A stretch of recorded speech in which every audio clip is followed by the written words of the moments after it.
Championships, and it's been one to remember already.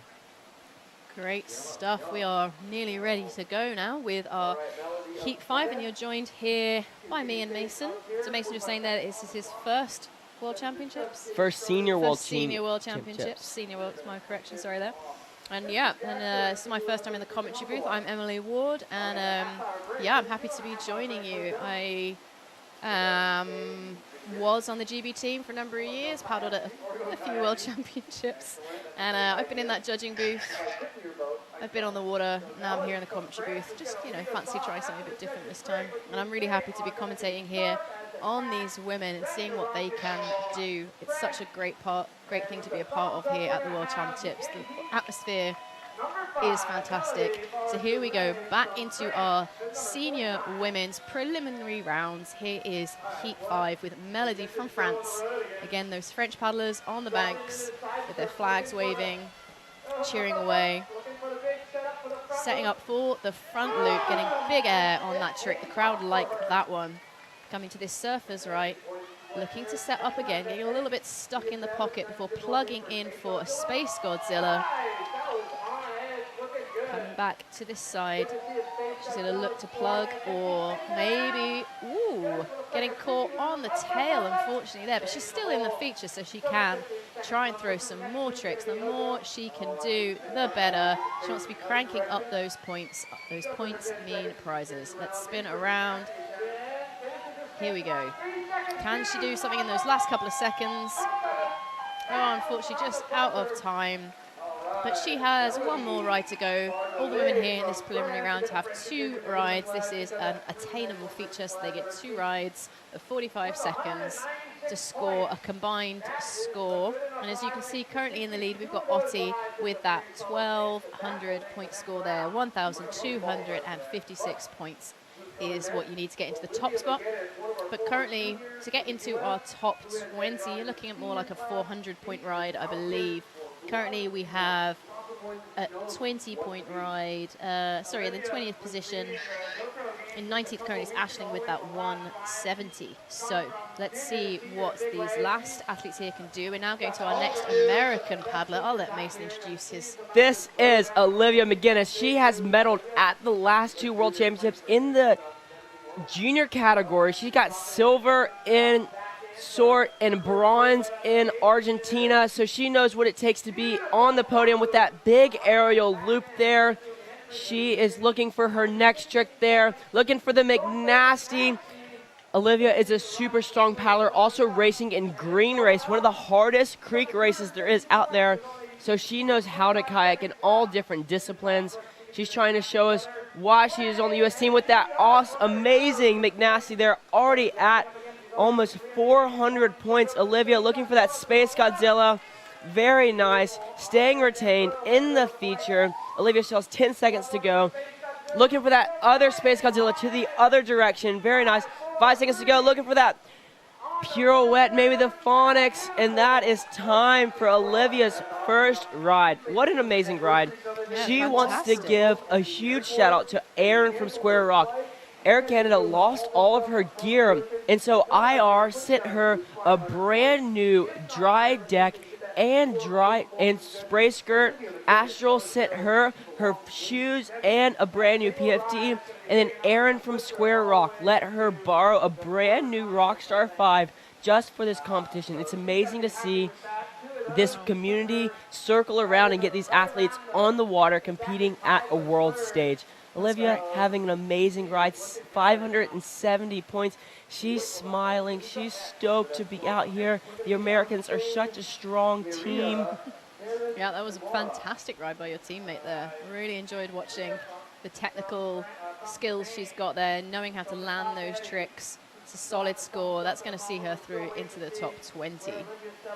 Yeah, 600 points. It's still, yeah, there it is, 603 from Olivia. A solid ride to start her campaign in this preliminary rounds. Next, we are moving along to the Spaniard, Marie. Here come the Spaniards to the edge of the river, getting excited for their athlete. Last-minute stretches as she is going to drop into this twin wave here. This is her first ride in the World Championships. Let's see how she's going to do.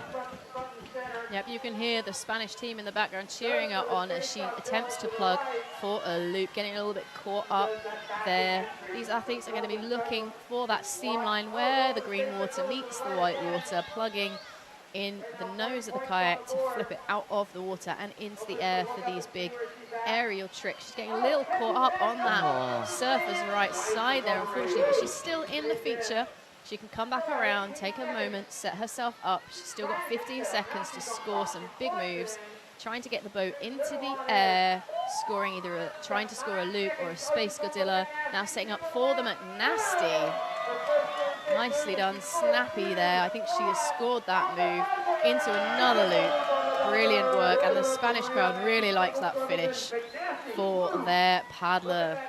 I don't know if y'all can hear him through our mics, but they got so loud. I think that's one of the biggest cheers we have gotten from the crowd all day. A 196 points. It's looking like it's coming in, but the judges still have to add up all of her scores. I see the whole Spanish team coming down to give her a big congratulations. Let's get a quick replay of her. Look at that Space Godzilla. Yeah, 197 points is going to be her score. Look at that beautiful McNasty landing it nice and straight. Right, we are going to move to our Japanese paddler, Mumatani from Japan. Mumatani in the top eddy right now. Looking for that thumbs up from our chief judge. I can see Shep's big old thumb coming out there already, giving her the go signal that the judges are already in the judges' tent with their eagle eyes ready to watch what tricks this Japanese paddler can throw down, lining up for the entry move now.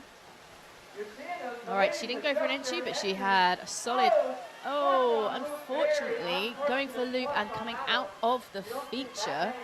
She's paddling back up now, being cheered on by the rest of Team Japan. Taking it steady. Let's see what else she has got for us. All these women get 2 rides here today in this preliminary round. We've got 7 heats. We're currently in heat 5. Oh, and just unfortunate. Not being able to catch that top eddy. That's going to be a deep flush. That might be the end of her first ride, but she's still smiling. She's just out here having a fun time. Yeah. It's great to see the participation from so many nations here at the World Championships and everybody supporting each other and cheering each other on. It's a great atmosphere amongst all the teams as we move now to another of your Team USA paddlers, a senior who very familiar to me, Jessie Stone. Dr. Jessie Stone. She's actually a full-on doctor, but addicted to kayaking, so she goes kayaking as much as she can. She runs this amazing kids camp in August that teaches inner-city kids in New York City how to kayak. I went up last year and spent a week at her house helping her with that camp, and it was absolutely amazing. Jessie is so fun to be around, always smiling, always trying to learn, always with the best attitude. I'm excited to watch her throw down here at many of her world championships. She's been to a ton of worlds, so we're excited to see her out here. She's surfing around looking for her first trick. There she is. Big front loop. Nice, Jessie. She's looking for her next trick. She's just carving over to that sweet spot on the hole. Going for that Space Godzilla. Maybe not getting the twist she was looking for, but that's okay. She still has 28 seconds to go. Looking for the other Space Godzilla, but maybe not getting the pop she's looking for. That's right. Jessie is stoked. Looking for that Felix. Can she stay retained? Yes, she does. Scoring that Felix. I see Clay right on the side cheering her on. She's looking for a spin, linked into some cartwheels to the right, maybe into another split wheel. You have 5 seconds to go, Jessie. And she just surfed it out, waving to the crowd. Nice ride by Jessie Stone. A solid ride for Jessie's first ride. Fantastic to see Jessie out here paddling. Like I say, she's been on that US team for so many years now. It's so fantastic to see her and her passion for kayaking and where it's taken her. I've spent quite a lot of time with Jessie out in Uganda. So if anyone is listening in from Uganda, big shout out to you. I think Sam and I miss everyone out there in Uganda It's been great to paddle with Jessie out there, and she's done some amazing things.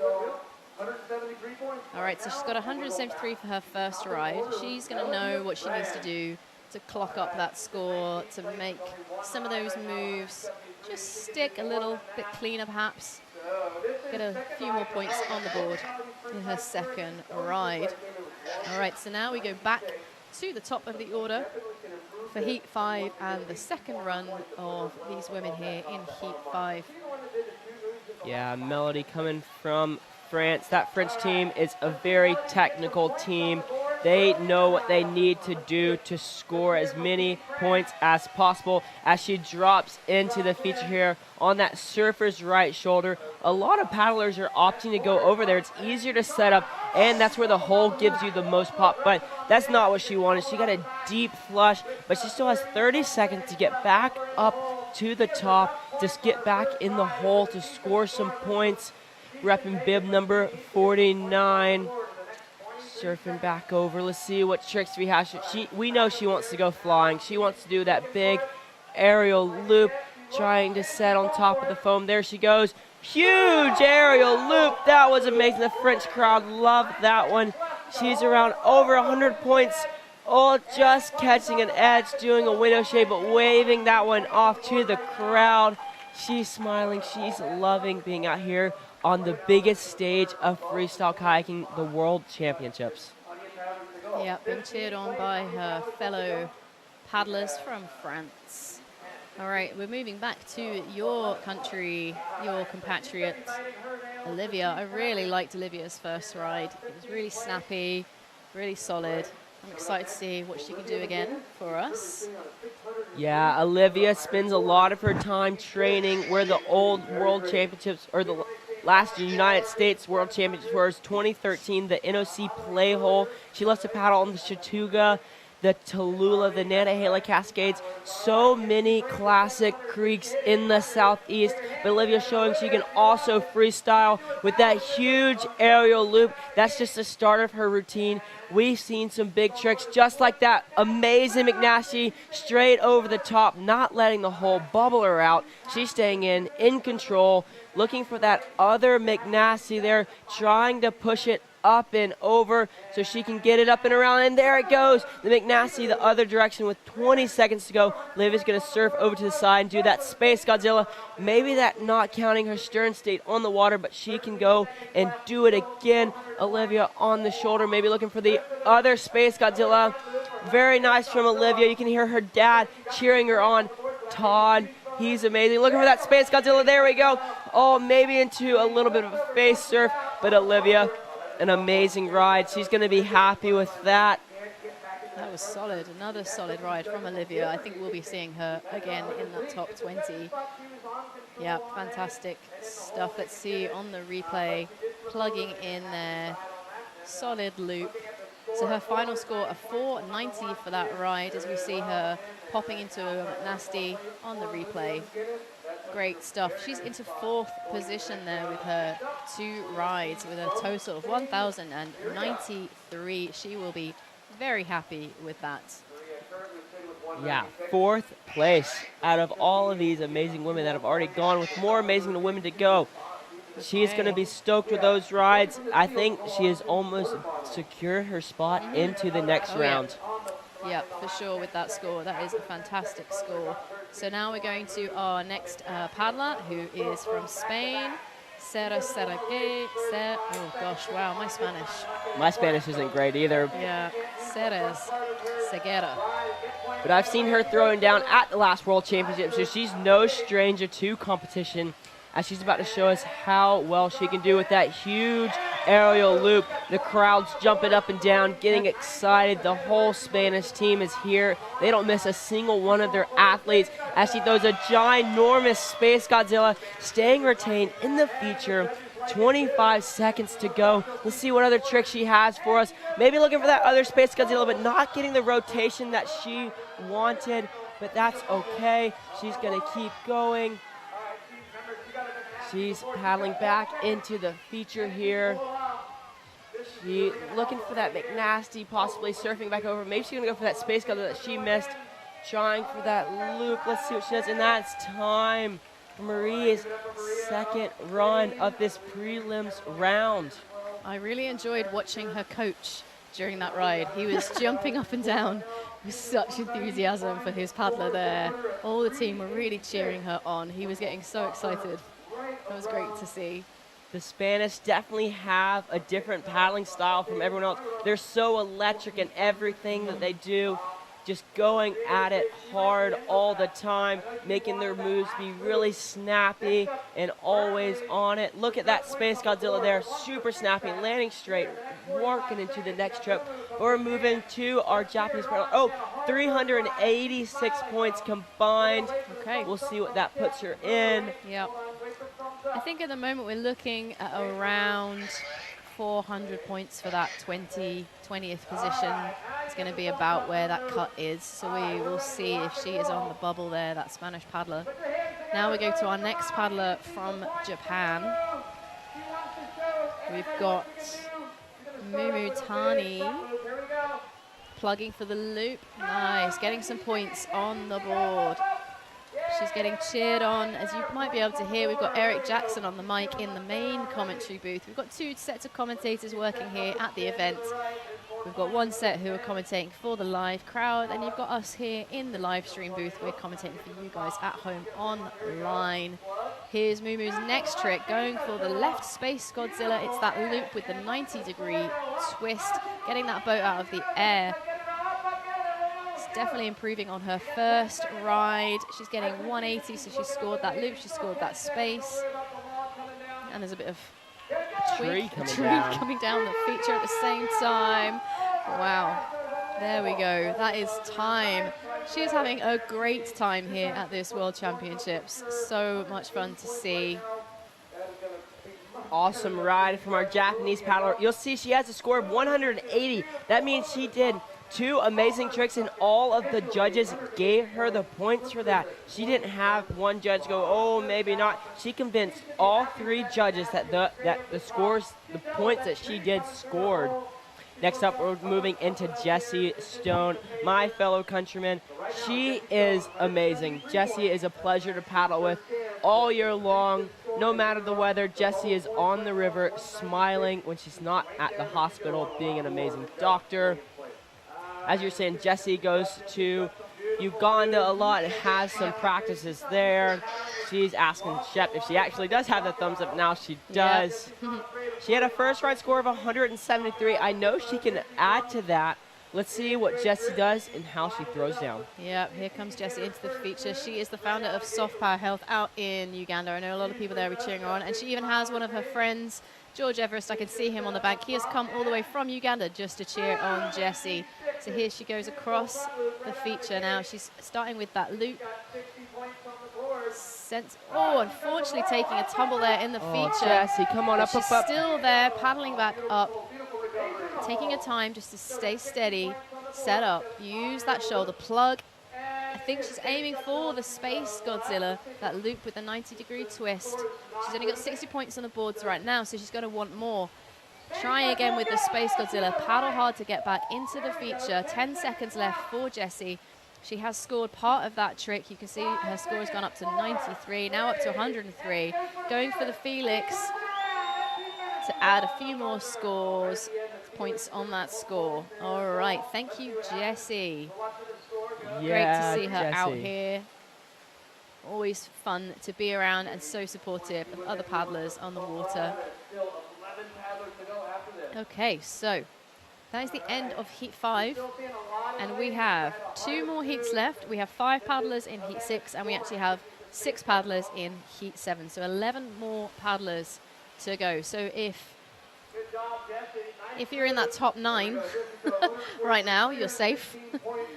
If you're in that top 9, you're okay. It looks like our top 9 that is going to be advancing, that is safe right now, is Jen Leal, Emily Jackson, Aoife, Denise, Zofia, Olivia, Marlene, Lowry, and Ati. So those those ladies are officially into the next rounds. That's it. With 11 Congrats to paddlers them. left. Yep.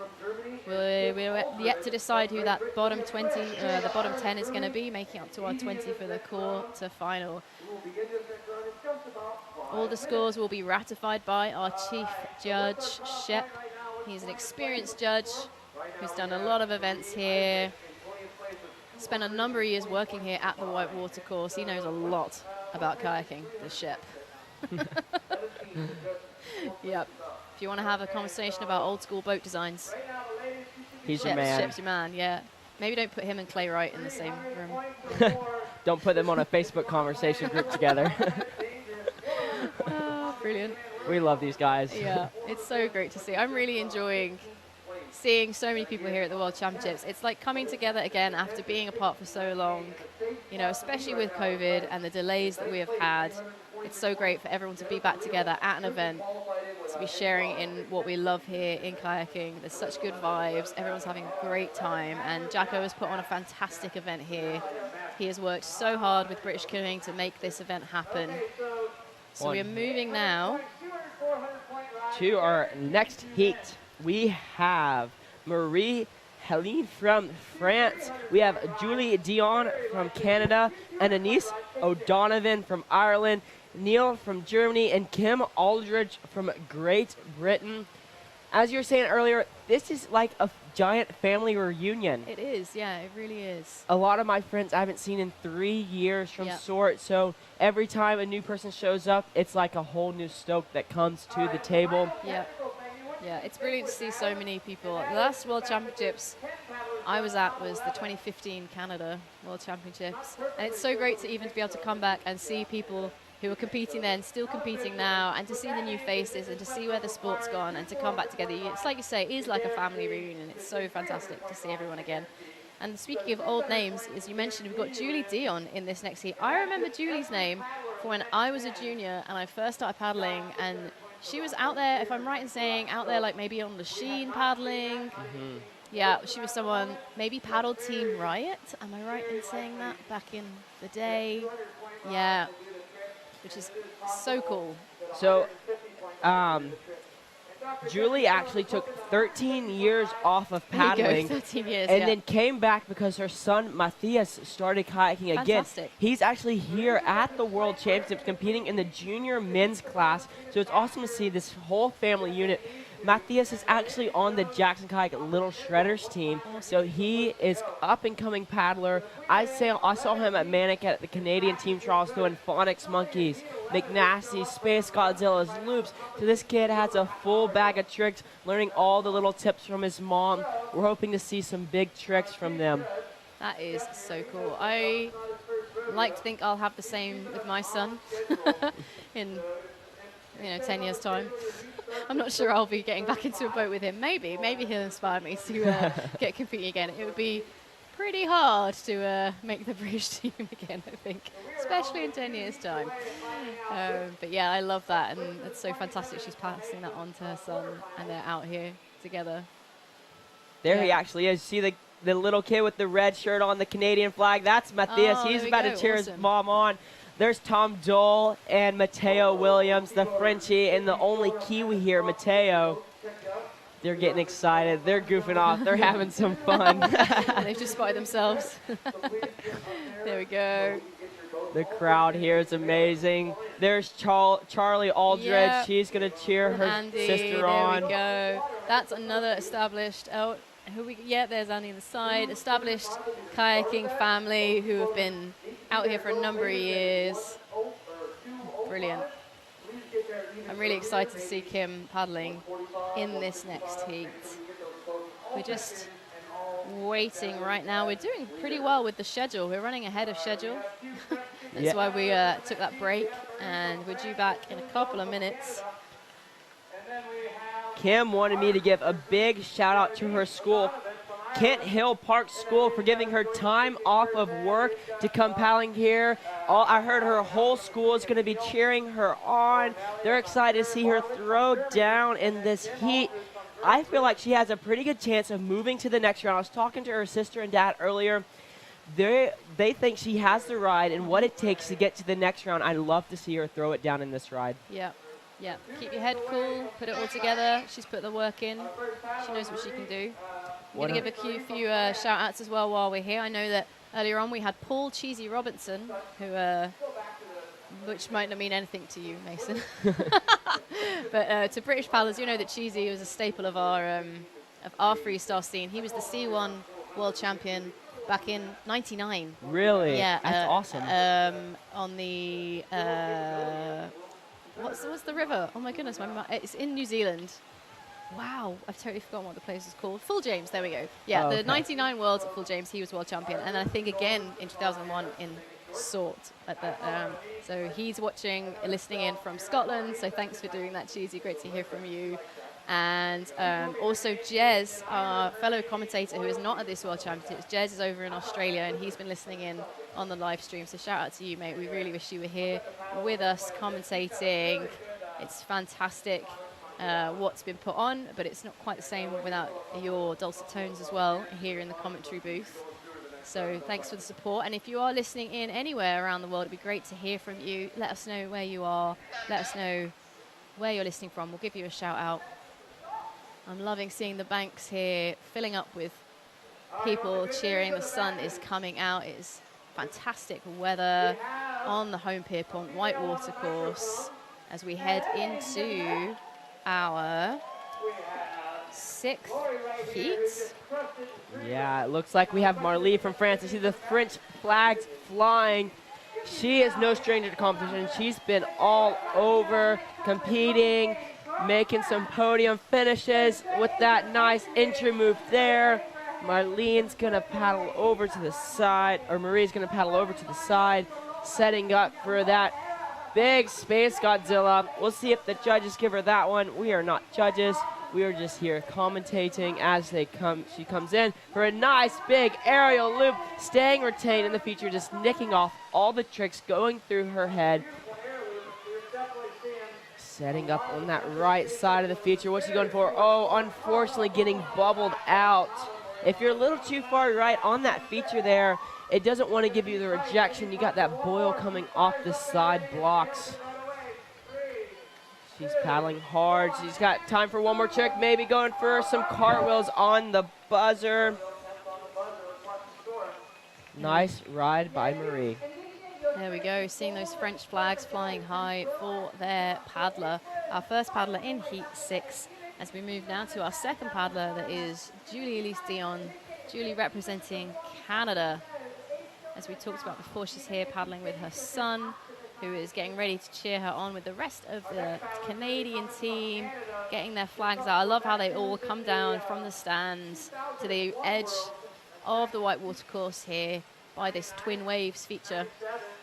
Yeah, if you were wondering why it's called Twin Waves, you might be wondering why it's called Twin Waves. Doesn't look anything like two waves, does it? It doesn't. Yeah, back in the day, there did used to be two waves here, and the names just kind of stuck.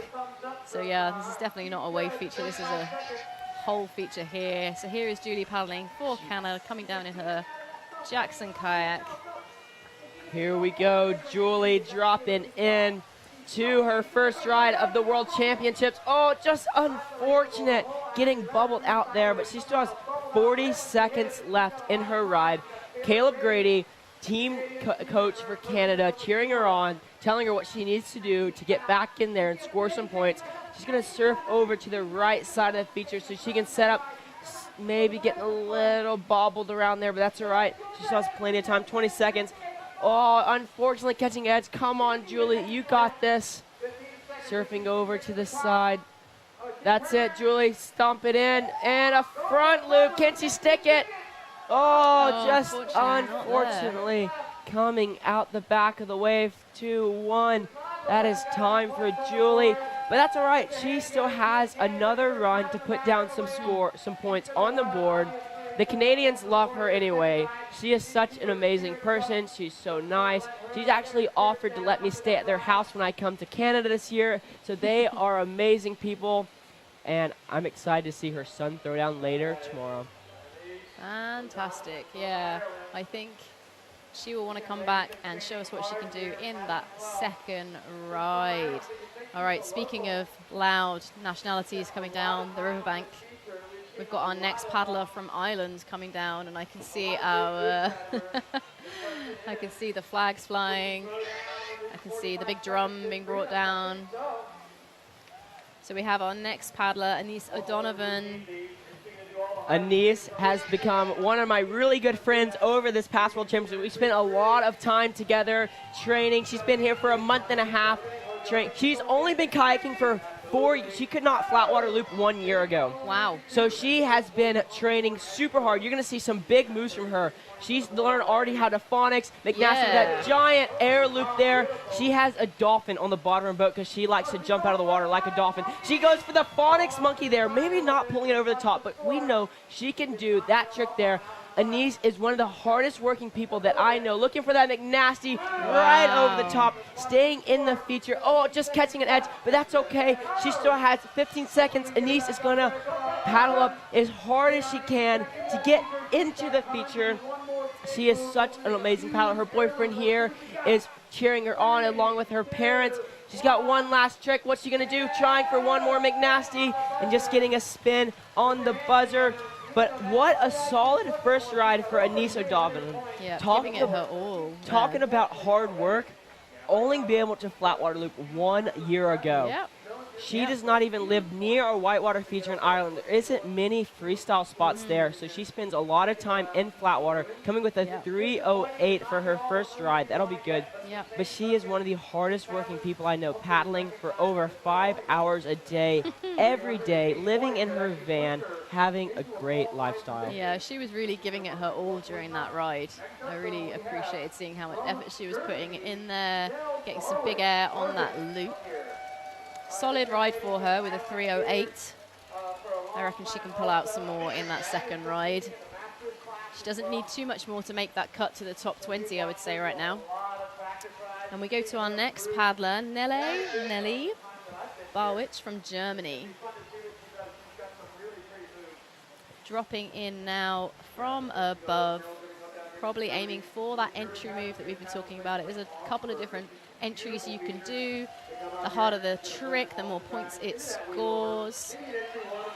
And now she's in the feature, surfing across that seam to the right side, plugging the nose for the front loop that we see all the paddlers going for. It's a staple trick in this feature, the somersault where the boat goes over the top. Now switching end to end, rotating the boat around, looking for some old school cartwheels.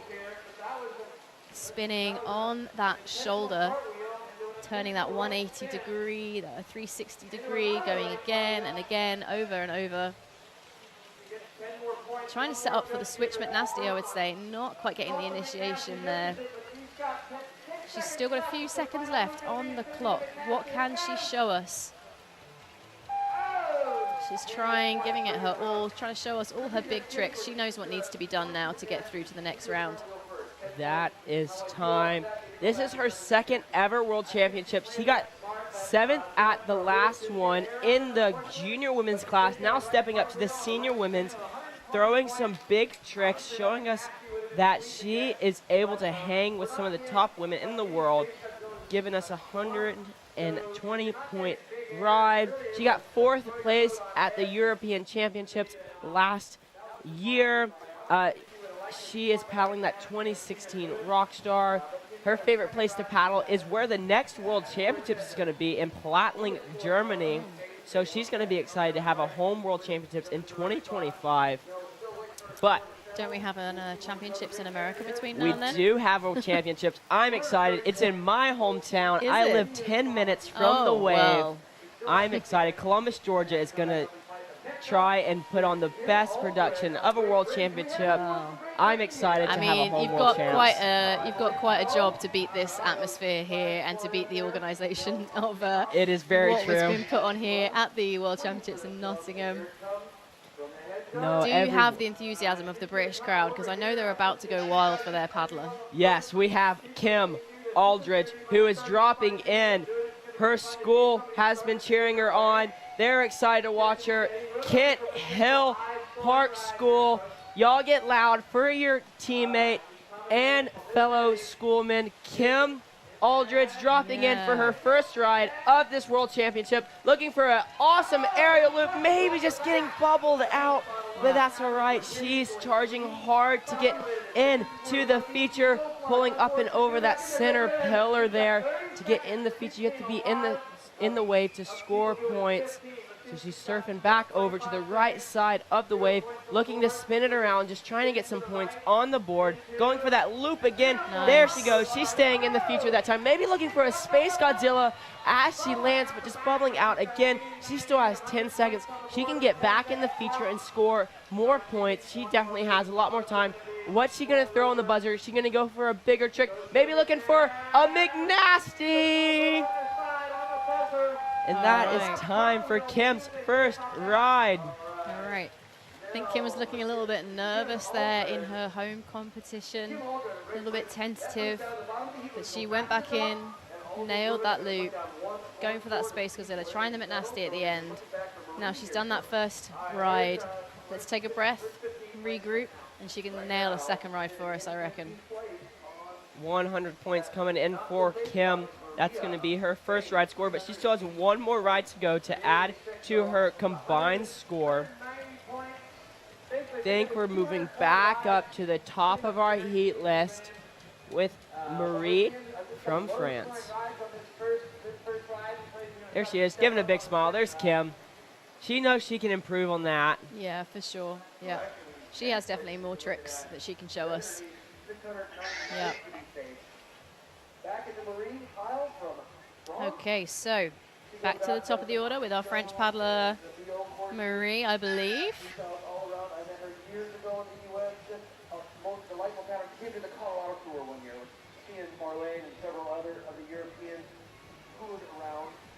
All right, I've just been sent a message that, Kim, you've been cheered on from as far as the Cayman Islands, because my mum's watching you. My mum has been watching you in her classroom over in the Cayman Islands. So international coverage. Hello to everyone there that's watching. And now we go with Marie, the next French paddler here in the feature. Here she goes for that lovely entry move, staying in the feature. Very nice. She's scoring points as soon as she starts her ride. 45 seconds. Each of these paddlers get to score as many points as they can as she sets up for a beautiful front loop just like that. Selling it to the judges, making sure it landed straight back on that surface right shoulder, looking for the Space Godzilla, landing that one straight as well. She's putting on a way better ride than her first. There's some right cartwheels, staying on that sweet spot on the right side, maybe a split wheel to the left. Very nice ride from Marie. Oh, going for that lefty phonics, but maybe not getting the pass that she wanted, and that is going to be time for Marie. All right, finishing there on about a 180. Let's see where she finishes up. We're looking to take the top 20 through to a quarterfinal round. So Marie looks like she has popped into 18th position currently. So let's see what we end up with at the end of these 7 rounds, these 7 heats of the women who are all vying for a place in the quarterfinals. Yeah, it looks like the score to beat to get into quarters right now is a 296 points combined. Okay. So that's what these ladies need to do to get into the top, get into the next round. But we still have one more heat of 6 paddlers to go after this, so the score can be changed around. Next up, we have Dion from Canada. She is French-Canadian. She is going to be paddling in the feature here. Let's see what she has for us. Getting first at the World Cups in Spain in 2000. So she knows what it takes to get on top of the podium. Oh, just unfortunately getting face surfed there a little bit. That's all right.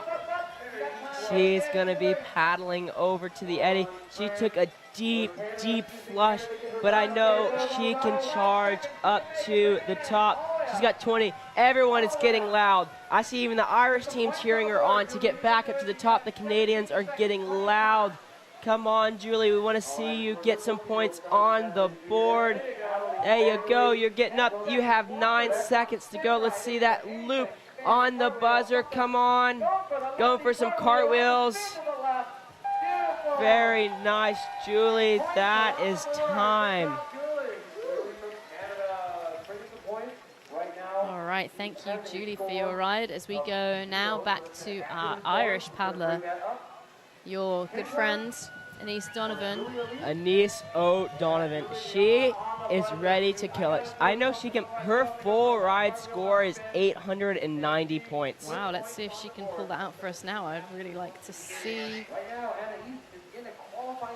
that happening. I think that she's got the thumbs up from the judges. Last little breath before she drops in for her second ride of this prelims at the World Championships. Here goes Aeneas. She's dropping in entry 3. She's still getting some points on the board for even trying an entry move. As she surfs up and over, she's wasting no time on her setup. Going over. Come on, Aeneas. We want to see you hit some big rides. She drops in for that huge aerial loop clean. She's sticking that paddle up and out of the water to show the judges she didn't use it at all, getting some extra bonuses. Oh, just unfortunately coming out of the feature. She still has 18 seconds left. She's going to be able to get in there for maybe 2 more tricks, definitely 1 more big trick. Come on, Yves. We want to see you throw down. We want to see you get off the water. There it goes, lining up for that big McNasty. Wow. She stuck it in. Just unfortunately catching 1 more edge, 1 more trick. And a spin to end her ride. Good job, Aeneas. Yeah, that is a paddler that knows how to get air. She does. That was some solid air. I mean, she almost looked like she looped across the feature with that huge air loop. The travel, we're sat looking back up at the feature from a slight downstream angle, whereas the judges have got that upstream advantage point. But we're here, our vantage point being looking at the back of the hole, and I almost looked like she was jumping across the feature. She got so much air there. That was very cool to see.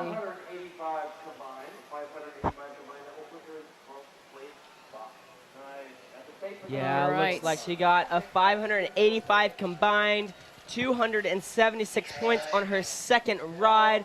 That will be putting her in a good position as this last heat is about to go. We'll see how she is going to land. From my calculations, that puts her in, I'm waiting for the scores to update on my side.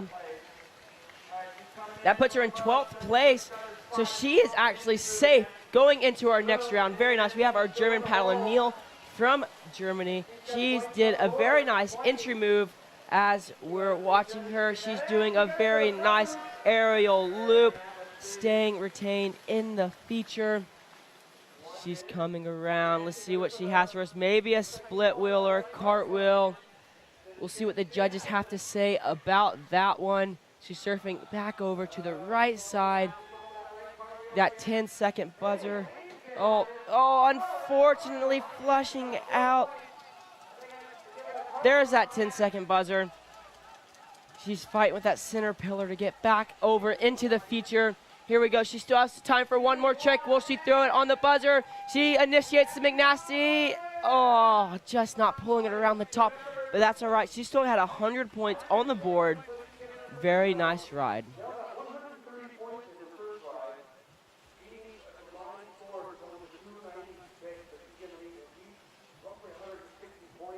Looks like her score's coming in for a 106. That puts her in 22nd place. Just missing the cut for the quarterfinals, unfortunately. The quarterfinals are going to be taking place tomorrow for these women. That is Thursday at 12:15 in this feature. So make sure you tune in again if you want to cheer on your favorite female paddlers here in that quarterfinal round, where they will get another opportunity to show us what they can do. That quarterfinal is then going to be a cut to the semi-final of 10, and then that semi-final cut is going to cut to 5 for the finals.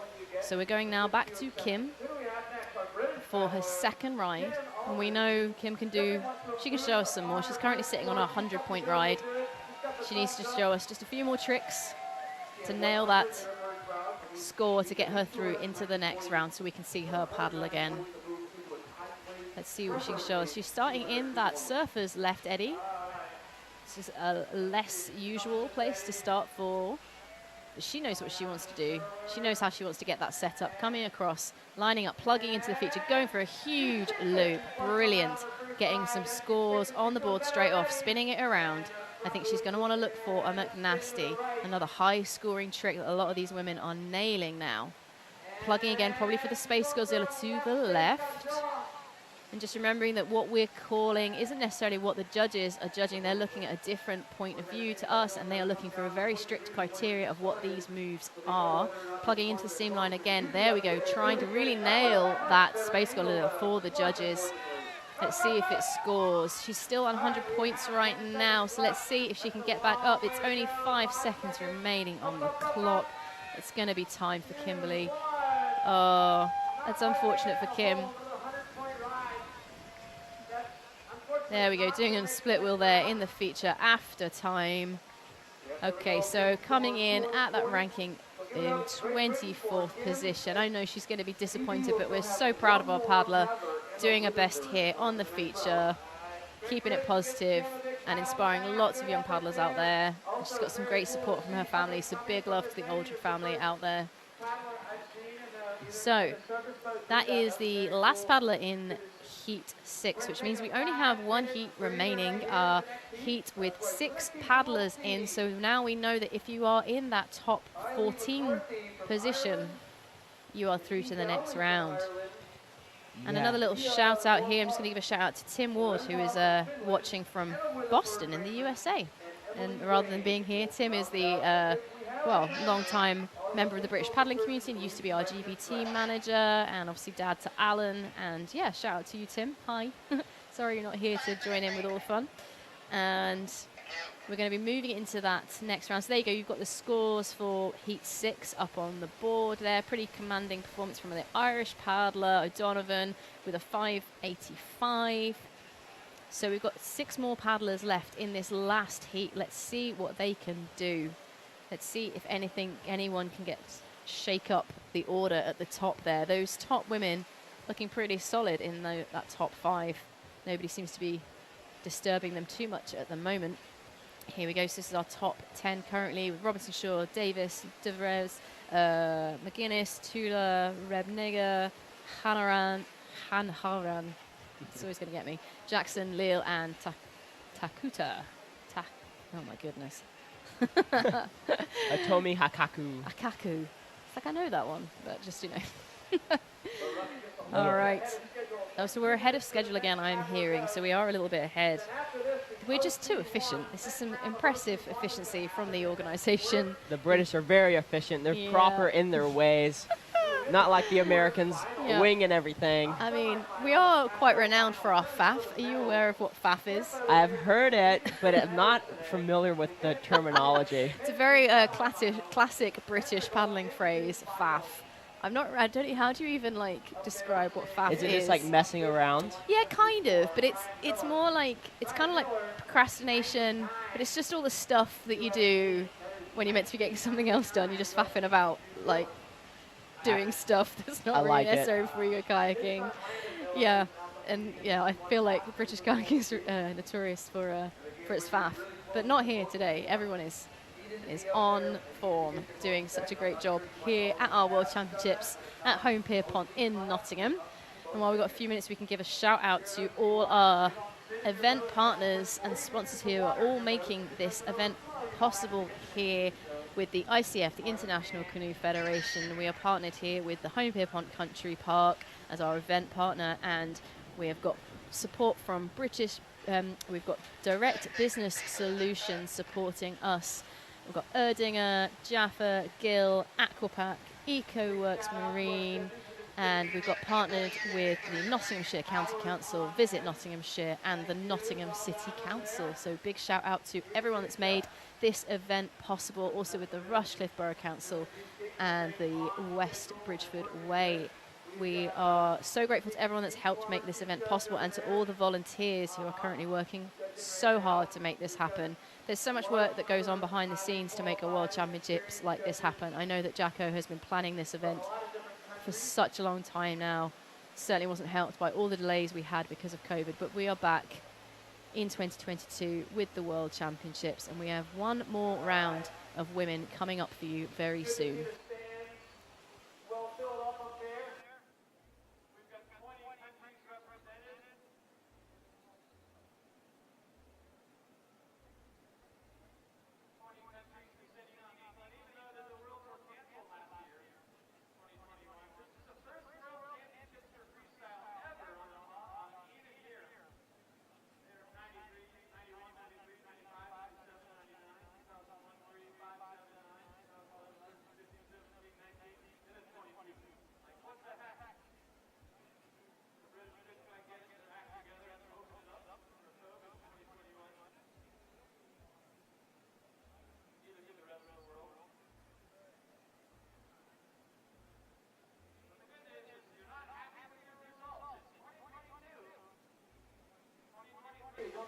Alrighty, we actually only have 5 paddlers in this heat. Our Turkish paddler was not able to make it, which is all right. We're going to have 2 Irish, a Finland paddler, and then a Great Britain, as well as my fellow American, Emily Wade.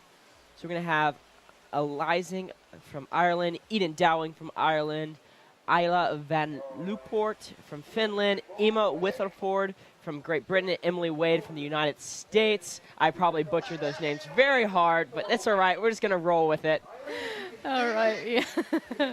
you did it. You gave it your best shot there. Exactly. I mean, to be fair, I've definitely butchered some, and I apologise to all the athletes whose names we have not got right today. Yeah, Aisling McCarthy. I think it's Aideen Dowling I'm going to go with. And then Leah, perhaps. Yeah, Finnish names. Vuorenpa. All right, but we're going. This here is we it. go. We are with Heat 7, the last heat of the senior women here in Nottingham, with the Irish paddler going for an entry move. Unfortunately, not sticking that entry move and coming around to the side, paddling back up that left-hand eddy. She's going to want to get back in that feature as fast and as soon as she can. Coming across now, finding that surfer's right side. Yeah, she still has 25 seconds on the board to score some tricks. She was looking for a loop, I think. Yep, there it is. Big aerial loop. Very nice. She is looking up, looking for her next trick. Maybe looking for that Space Godzilla, but not getting the air that she needed to score that trick. 5 seconds to go. We'll see what she has for us. One last trick on the buzzer. Maybe try that Space Godzilla huge aerial loop. Maybe adding an extra air or huge bonus to the trick she had already gotten. Yeah, it looks like it. That score went up there at the end, so I think she managed to get an extra bonus by repeating that trick. Now, usually our tricks, they only score once, so that base score of the loop doesn't score twice, but she can score it again with the bonus. That bonus huge point can come on later, so only scoring each trick once in each direction. And we're sticking with Team Ireland, and I think it's Aideen Dowling is coming down now for her first ride, following on from Aisling in the feature. Looks like her first ride score came with 130 points.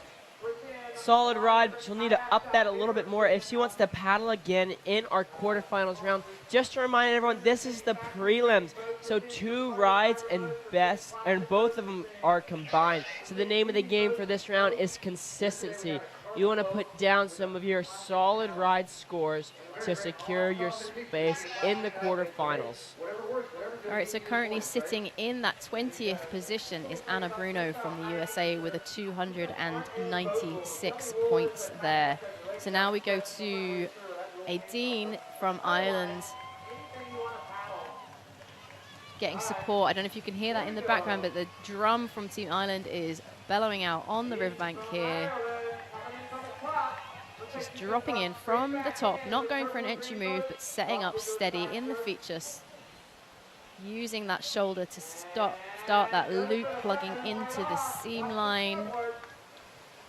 She's getting some points on the board with that loop. Unfortunately, catching that upstream edge there in her gigi, spinning around on the surface right, so getting that spin there, it's going to score her some points. An extra 10 points for the spin. She's still trying to set up, getting a little bit stuck in the feature there. She needs to power herself around, actually popping right out on the side of the feature, but coming, ooh, unfortunately, catching an edge. She's got 8 seconds. What can she do with those last precious seconds of this ride? Plugging again, and it's time. That is her 45 seconds. It goes so quickly when you're in there. 45 seconds. It's a lot. It's pretty intense, isn't it, when you're in there for 45 seconds trying to push out all these different moves, trying to keep your breath. It's a lot. I mean, you got the crowd cheering you on, you got the music playing, the announcers, you got all the judges judging you very harshly. So it's a lot. You just got to drown it out and trust that all of your training you put in is going to help you get to where you want and complete the goals. She's going to come with a score of 90 points. Okay. That's a solid first ride, but she's definitely going to need to add a little bit more to get up on the qualifying 20. But we're heading to Finland for our next paddler. She has a ladybug designed boat, which is really cool. Awesome. Let's see. I can't see her at the moment. Is she up there? There she is in the red boat. There we Glitter. Go. All right, bib number 119, all the way from Finland. That is shining in the sun here in Nottingham. The sun is shining, guys. Come on down to Home Pierpont. The Trent is looking its best right now. Here we go. The crowd's getting ready. Here we go. She's paddling out, getting her last few breaths in, staring down the feature, ready to throw down. Let's see what she has for us. And here she goes. Her time has started. Wasting no time, going straight into the front loop there. She's surfing back over to the shoulder on the right side, ready to go for her next trick. Maybe yep, there she's repeating that loop, trying to get the air bonus on that one, adding a few extra points to that trick. Looking over the shoulder, spinning around, straight into a Space Godzilla, but unfortunately just plugging on that left side. It's not as retentive. There's a death jet that I like to call that will push you out as soon as you touch it. Yep, she's paddling back up that river left side there, trying to, plug again. She looks like she's probably going to stick with that score where she's scoring an air loop and a spin in that ride, a 96.67 right now. That's going to be her first ride, and then we're going to move to another British paddler. The last of the British paddlers we'll see here from the women's team representing, so it's Emma Witherford. Emma, not a stranger to the British team and definitely not a stranger to Nottingham. She spent a lot of time here over the years. She was a strong athlete as a junior and is now moving up into the senior team in recent years. Emma's living in Sheffield now, she was telling me, and making it down here every week when she can to train.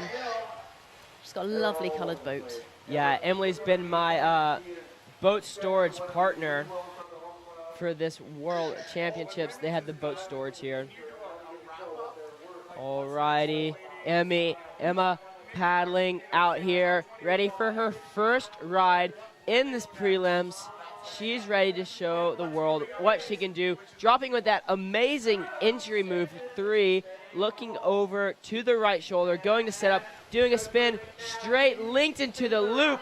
Very nice. Emma wasting no time to get some big points on the scoreboard. Going front loop, getting the air bonus on that one. Very nice, Emma, paddling back over. I've seen her do some McNasty. I think she's about to set one up, or maybe going for the Space Godzilla there. Very nice, staying retained in the feature. She spent a lot of time here knowing this hole. There's that McNasty we've been looking for. Very nice from Emma. She still has 6 seconds left. What's the last trick we're gonna see for the other McNasty the other way? Can she stick it? Oh, charging back up, just unfortunately bobbling out, but That was a solid first ride Fantastic. from Emma. That is enough to put Emma through to the quarterfinals on just one ride. So pleased to see that performance from Emma there. Really great stuff. Yep, she's on currently bouncing at a 4:30 pointer. That was brilliant, yep. Unfortunately, I think that's going to bump down Anna Bruno in 20th currently. So these women are looking to make that top 20 through to the quarterfinal, which is tomorrow. Tomorrow lunchtime, it's going to be about 12:15. We're going to see these women back on the water. So Emma just getting out of her boat, getting back up to the top, because they all have 2 rides here. The judges still having a little chat about Emma's ride, maybe trying to decide what they thought of those McNasties, perhaps.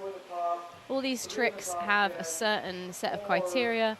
There's quite a strict definition of what these moves look like. They've all got a name. Some have some pretty silly names. Emma's coming in with a 446 pointer. Fantastic job for Emma.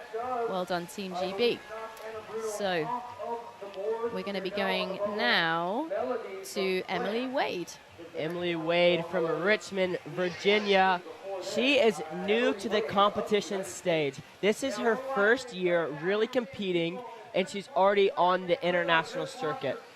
She's gone to GoPro Games and done really well there, but she's excited to put her skills to the test in an international event.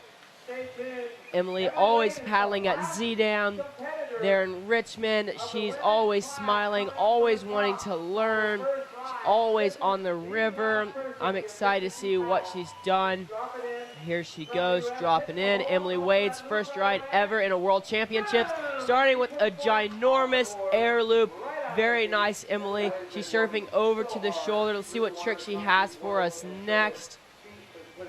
Maybe backing it up, looking for the McNasty. Oh, a little shanked, but that's all right. Emily still has 23 seconds to get up into the feature to score some more points. Yep, still paddling back up that surfer's left side. She's got 14 seconds on the clock. She can definitely do something else in that time. She's going to plug. I reckon she's either going to aim for that McNasty move that we see a lot of these women going for. Or, yeah, we go backing it up, trying for the McNasty on the buzzer. She got a solid air loop in her ride. She's going to want to come back and do a second ride and show us the McNasty, I reckon. Yeah, Emily coming in with a 90 points.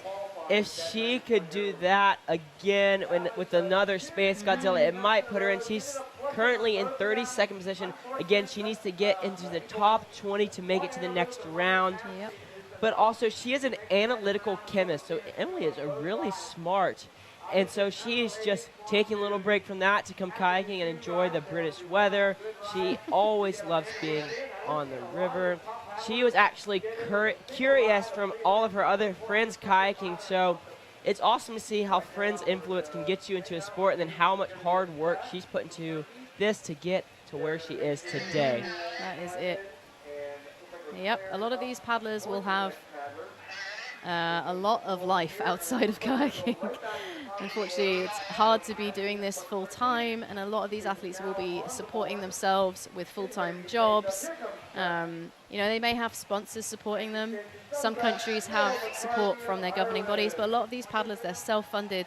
They're putting all their time off into this, and they're putting all their earnings into making this happen for themselves, getting themselves to Nottingham for the World Championships. And we're going back to the top of the order with Heat 7 here. We've got Ashley McCarthy from Ireland going for the entry on that surfer's right side now, trying to set up to show us her next trick, getting a little bit stuck in that foam pile. She's got to carve it around, plugging in for the air loop.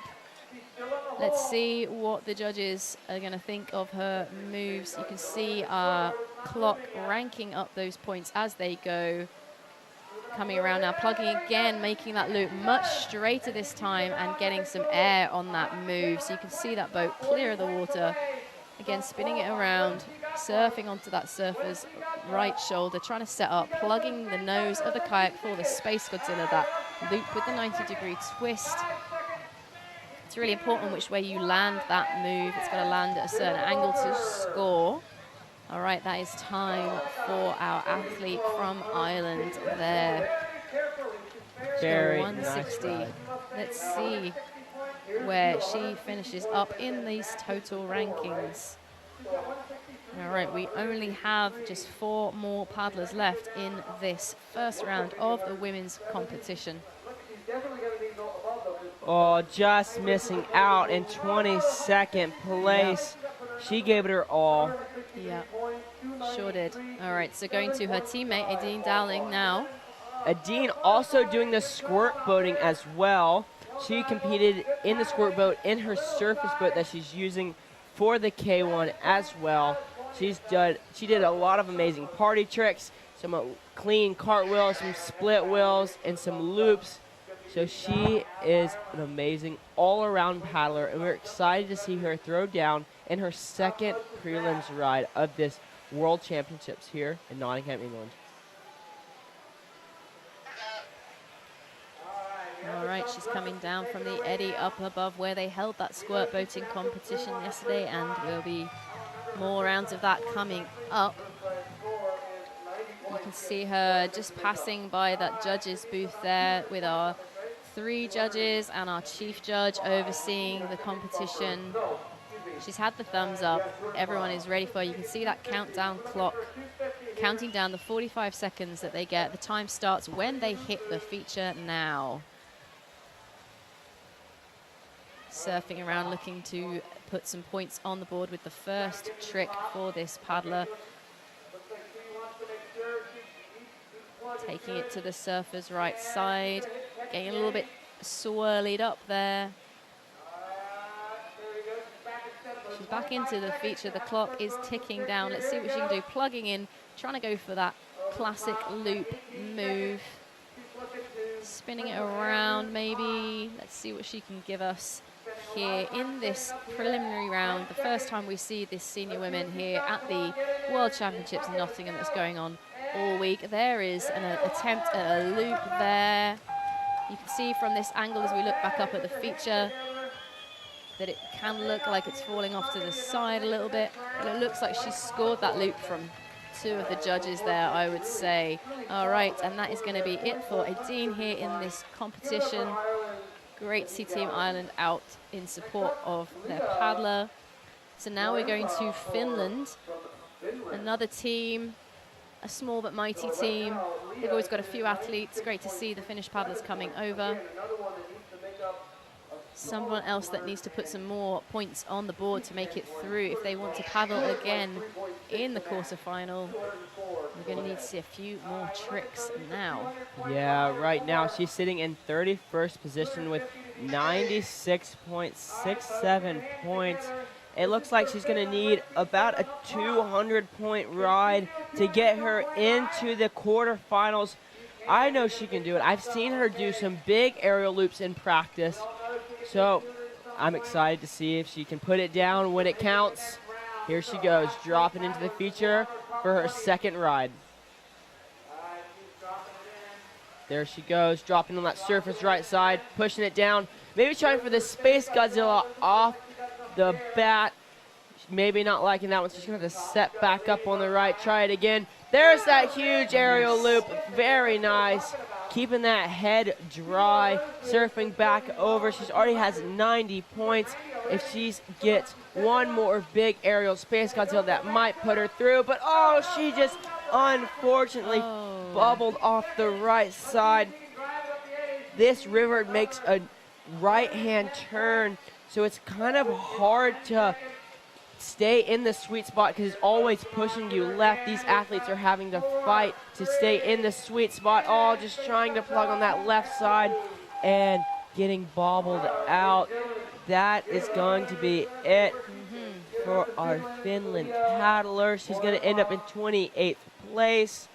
Very nice try for her worlds. All right, now we go back to Team GB with Emma Witherford, who has already done enough to put herself into 15th position with just one ride. So it's going to be great to see what she can do now. She might be feeling a bit more relaxed. She might know what position she's in. She might have decided not to know what position she's in. she'll be feeling pretty good about that first ride. Yeah, it's always an advantage to be up in the top because then you can see what the other paddlers scored in the next round. So I bet Emma wants to get higher on there so she knows what she needs to do to get into the semifinals or just do well in the semifinals to make herself get to the finals ride. There she is. Beautiful entry 3, huge. Tell us what she's doing now. There we go, going in for the air loop, spinning around, keeping that boat moving for the whole time. She knows what she needs to do. Currently on a 210-point ride already, spinning on that surfer's right, plugging again, looking for the Space Gazella, probably not getting the air on that move, spinning again. She knows where she needs to be in that feature. Emma's paddled here a lot. She knows this feature. Going for that nasty, so snappy over the top. She is strong and snappy and dynamic. It's so good to see where Emma's paddling is at now. Going for the switch McNasty to the other direction. Fantastic to see. And Phonics Monkey, not quite sticking it, but fantastic performance from Emma. Really lovely to see. And as Mason was referring to there, when they go through into the quarterfinal round, the ranking, they rank from bottom up when they go again. So the paddler in 20th will ride first in the quarterfinals. So you have an advantage. The higher you qualify, the later you will go in the quarterfinals. And sometimes, yeah, that can help you for sure. That definitely helps in the semi-final as well. If you can be in that top 5 going into the semi-final and you can watch the other athletes go first, that definitely helps. Okay, it looks like Emma ended up in 8th position. Fantastic. That is an amazing spot to be heading into the quarterfinals. This is our last competitor of the prelims round, Emily Wade from Richmond, Virginia. She knows what it's going to take. She is going to need She needs a 300. Currently, Melody from France is in that 20th position with 300 points, so she needs a 300 total, and she is currently sat on a 90. So she needs a 210 ride to make it through now. She needs over 210. Emily can do some big aerial McNasties. I've seen her do some Phonics Monkeys, some big Space Godzillas. Let's see if she can throw it down. I know she can. Look at her. She's staring down the feature. She's paddling in. Here goes Emily Wade for the last ride of the prelims. Here we go. Come on, Emily. Setting up on the side, looking for that McNasty off the bat. Up and over the top. She got it. Let's see if the judges are going to score that one. Go. Big aerial loop staying in. She is at over 100 points right now. Can she keep going? Come on, Emily, stay in that top eddy. She's on 130. She needs to get a little bit more. Oh, no. Oh, Emily. Off that side. No, Emily just taking a big flush. That is a long way to be pushed down with only 8 seconds remaining. Come on, Emily. Up, up, up. I know how hard you work this. I know how much you want it. Keep going. Don't give up till the buzzer goes. And that is solid time. effort. So she finished with a 160. That was a really strong effort. I think the judges didn't like quite what we saw from this angle.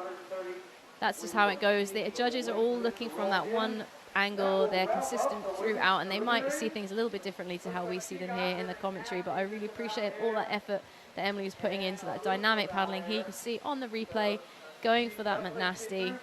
There's a strict criteria that they've got to get for those moves, and she is finishing up with a 160 there. You can see that coming in, ranking in 23rd position.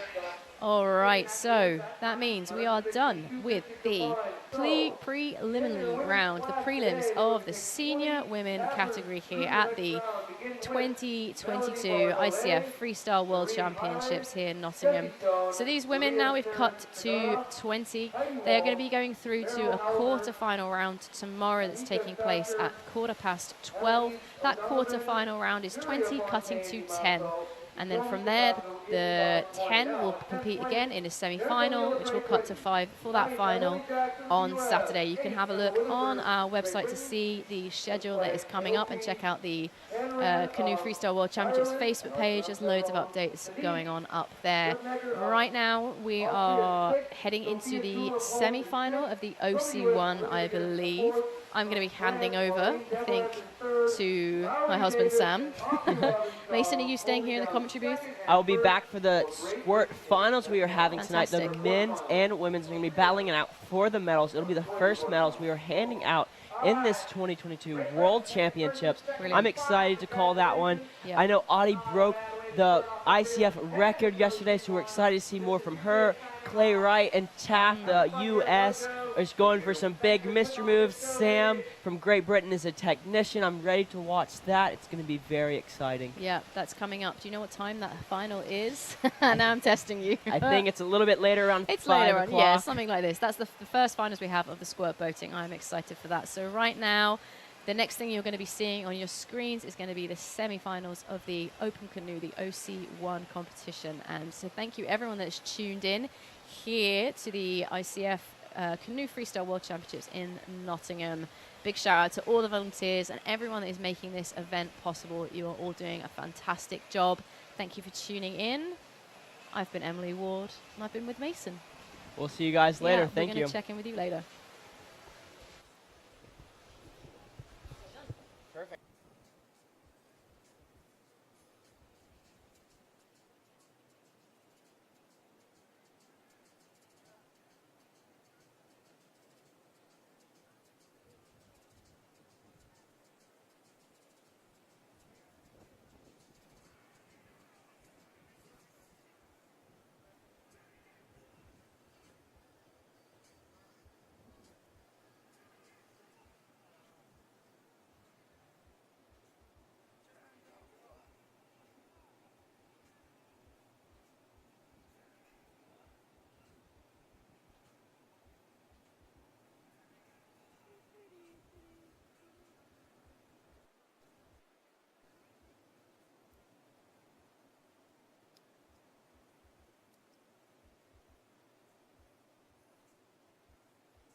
Hello and good afternoon to you from Nottingham in World Championships 2022 Freestyle Kayaking, looking at the OC1 category. Bartosz Czauderna here, dialing in for you with Alex Walters.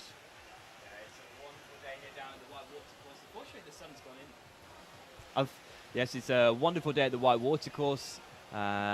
We've got a packed schedule for you for the rest of the day. We have the semi-finals for the canoe, open canoe men's category, and then we'll be moving on to the women's squirt finals, followed by the men's squirt finals. So we'll be crowning 2 new world champions today.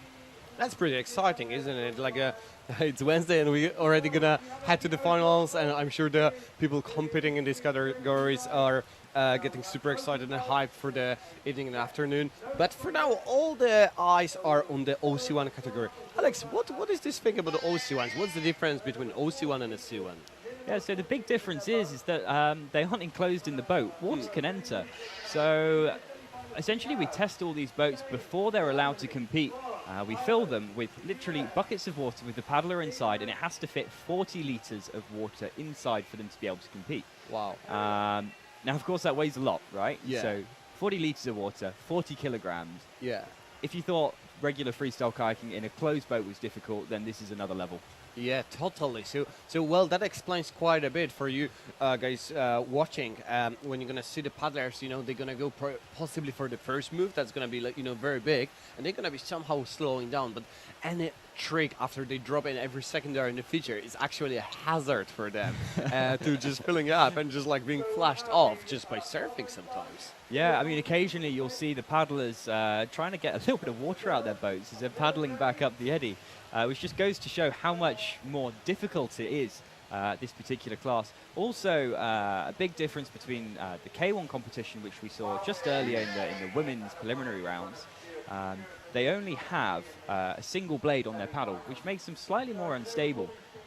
Another key difference is they're kneeling in the boat, which means they've got more leverage, but the center of mass is higher. They're more likely to fall over. Yeah, so it's a trade-off, right? But right now we are looking at the first paddler coming all the way from Catalonia region of Spain, Adria Bosch coming from the 10th place, first one to open the hit class, and now he's in. He's going straight for a big aerial loop. Not really getting the landing in, but he manages to paddle back in. Does he? He's definitely retaining that. He is out. Oh my god, the amount of water. Actually, his tail is already sinking. I don't know if you guys can spot it very well on the live stream, but as he was leaning back, look how submerged his tail is. So he just leaned to the side trying to get some of this water out. That was super interesting to see. And he's back in the feature, 15 more seconds on the buzzer.